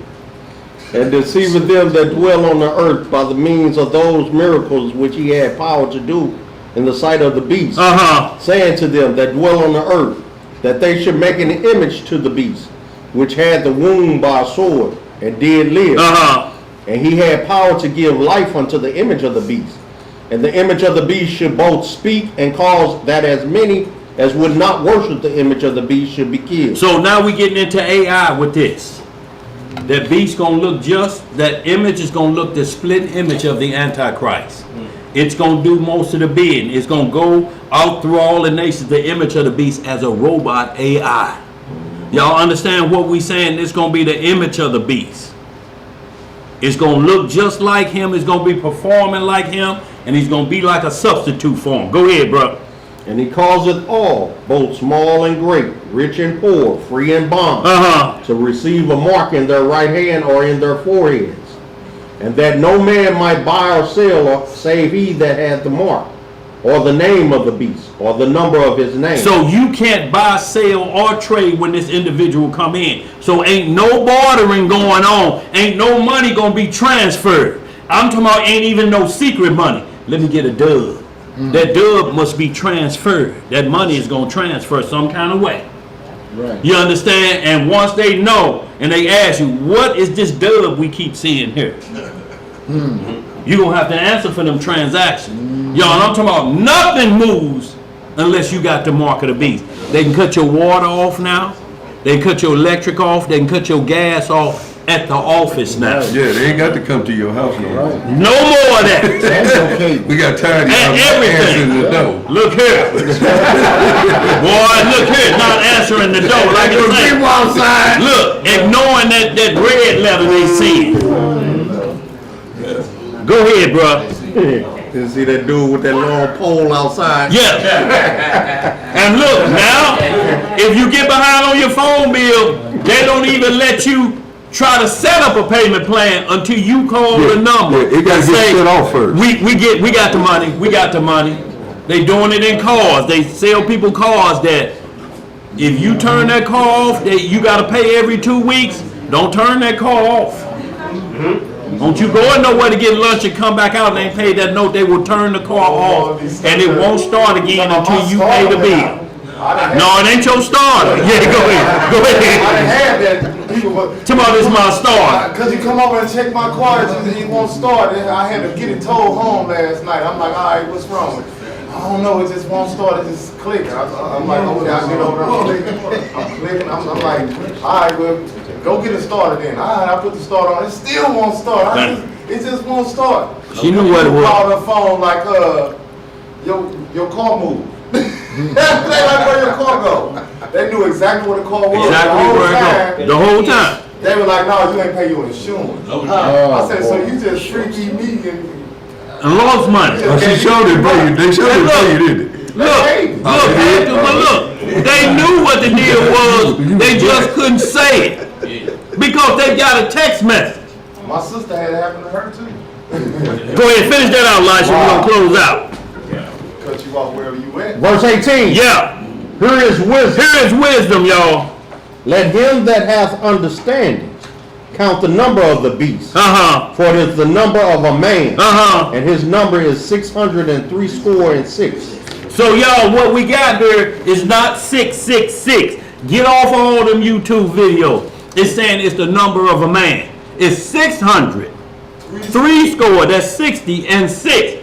All the letters of his name will add up to that amount. Like in Latin, N means 50. E means 100. So whatever this individual's name is, it's going to add up to 600, 3 score, and 6. Like this is $1. So this is H. H is the 8th number or letter in our alphabet. So whatever alphabet going to be running at that time, this is the 8th number, is H. So if his name was Harry, it started out 8. So we got to subtract 8 from 666. The rest of his name got to get them other 664, right? No, 8 minus 8. Yeah, 658. 58. So all the rest of his name, the letters got to add up to that. Nero Caesar equals 666. The Vicar of a car on the Pope hat equals 666. Y'all understand the letters because they're in Roman numerals, but it may not be that language when this time comes. It's going to be the world language that the Antichrist bring back.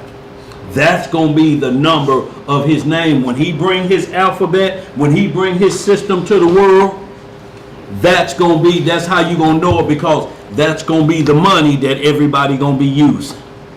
And the money is going to spell his name, is going to have his picture on it. There'll be no picture of James Brown or Lou Rawls or Harriet Tubman on that money. Go ahead.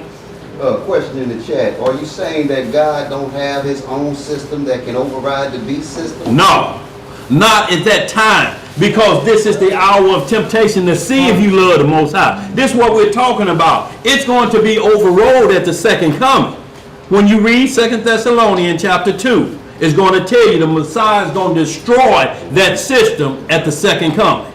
He's going to destroy the Antichrist, and they're going to be tossed in there along with the devil. So y'all have to understand, then the righteous kingdom will be set up on earth. But this has to go.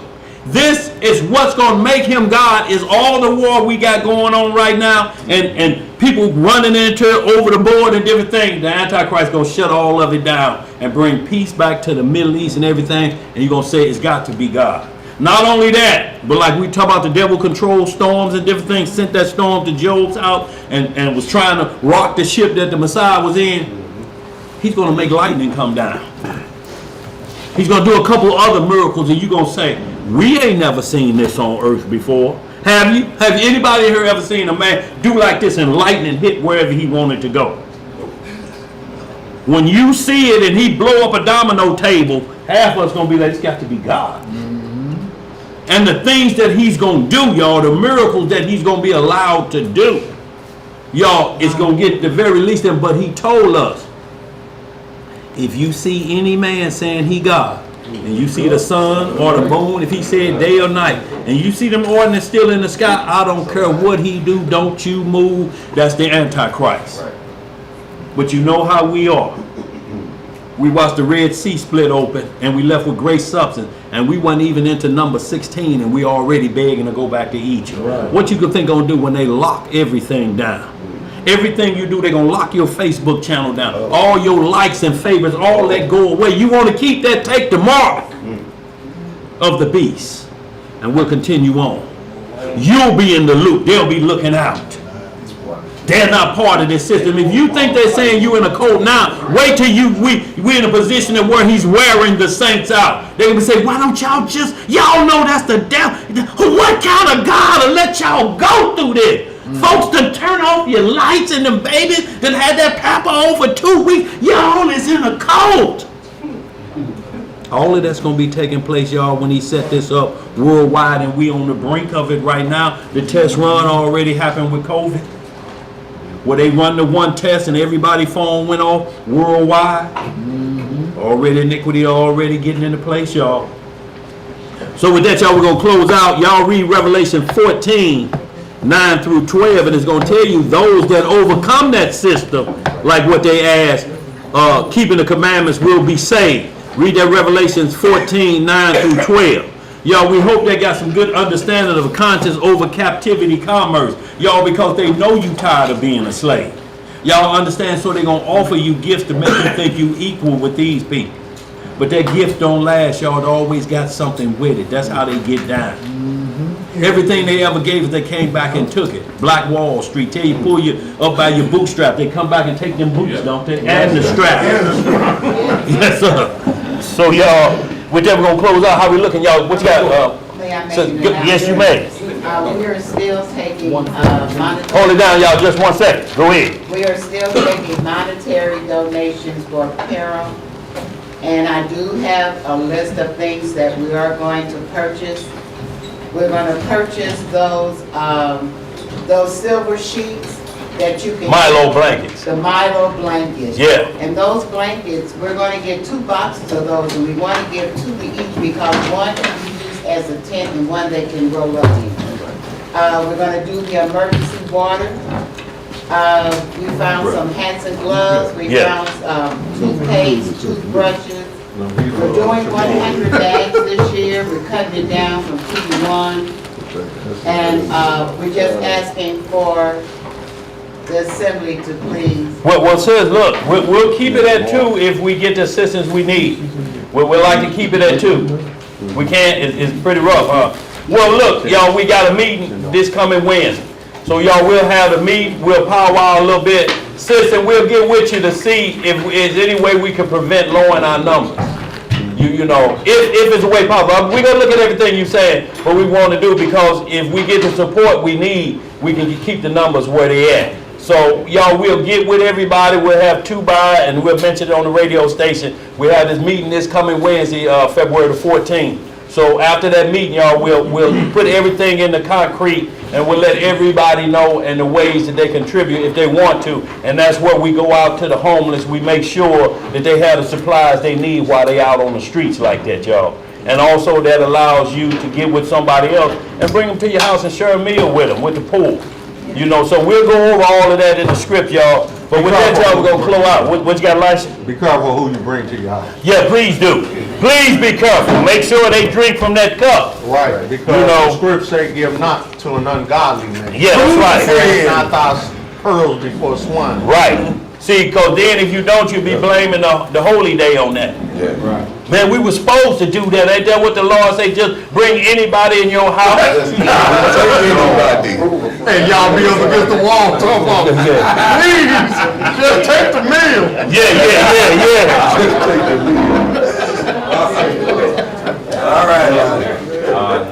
All right, family. And let me say this too, y'all. The other captivity we was gonna get into was in the book of Tobit. So if y'all will, in the book of the Apocrypha, in the book of Tobit, the 1st and 2nd chapter, you're gonna see some things he was doing. He was ordered not to bury any Israelite. That's when we was captive in Nineveh. Israelites would die, they put to death. They would actually lead them on the street and told them they had to rot on the street. He would sneak out and grab the bodies, hide them in his basement, and then at dark, he would bury them, keeping the law. So y'all read about that, and he knew his life was in danger for that, because they could have caught him, they would have killed him, but he said, no, the Lord said we can't leave no bodies out on the streets like that, especially Israelites. Right. So y'all read the 1st and 2nd chapter of the book of Tobit to wrap up this consciousness in captivity, to do the right thing. Don't put no commas over that. He didn't want to hear it. He was going to lose his life and everything to make sure we got proper burials in the land of our captivity. Go ahead, brother. All right, family. We're going to get this closing prayer. And it is with the Most High's permission. And it's in the name of His only begotten and beloved Son, our Lord and Savior, our Redeemer. Yes, sir. Yahushua HaMashiach. But we know him as Jesus the Christ, family. Long live the King. Long live the King. Reading in the book of Psalms, in the 142nd chapter, it reads, I cried unto the Most High with my voice, unto Yahweh did I make my supplication. I poured out my complaint before him. I showed before him my trouble. When my spirit was overwhelmed within me, then thou knewest my path. Yes, sir. In the way wherein I walked, have they privily laid a snare for me. I looked on my right hand and beheld, but there was no man that would know me. Refuge failed me, no man cared for my soul. I cried unto thee, O Yahweh. I said, Thou art my refuge and my portion in the land of the living. Yes, sir. Attend unto my cry, for I am brought very low. Deliver me from my persecutors, for they are stronger than I. Yes, sir. Bring my soul out of prison, that I may praise thy name. The righteous shall compass me about, for thou shalt deal bountifully with me. Hallelujah! Y'all got a shekel or two, we greatly appreciate it. And also y'all in that book of Tobit in captivity, you all see him doing the Feast of Pentecost. So he's doing a feast day outside the land. Y'all make sure y'all check that out. And Shamal ran across that grave, didn't he? You found that great post? You already know that shit. That's a great hope in That's what you don't see. Hold on, that ain't what we're talking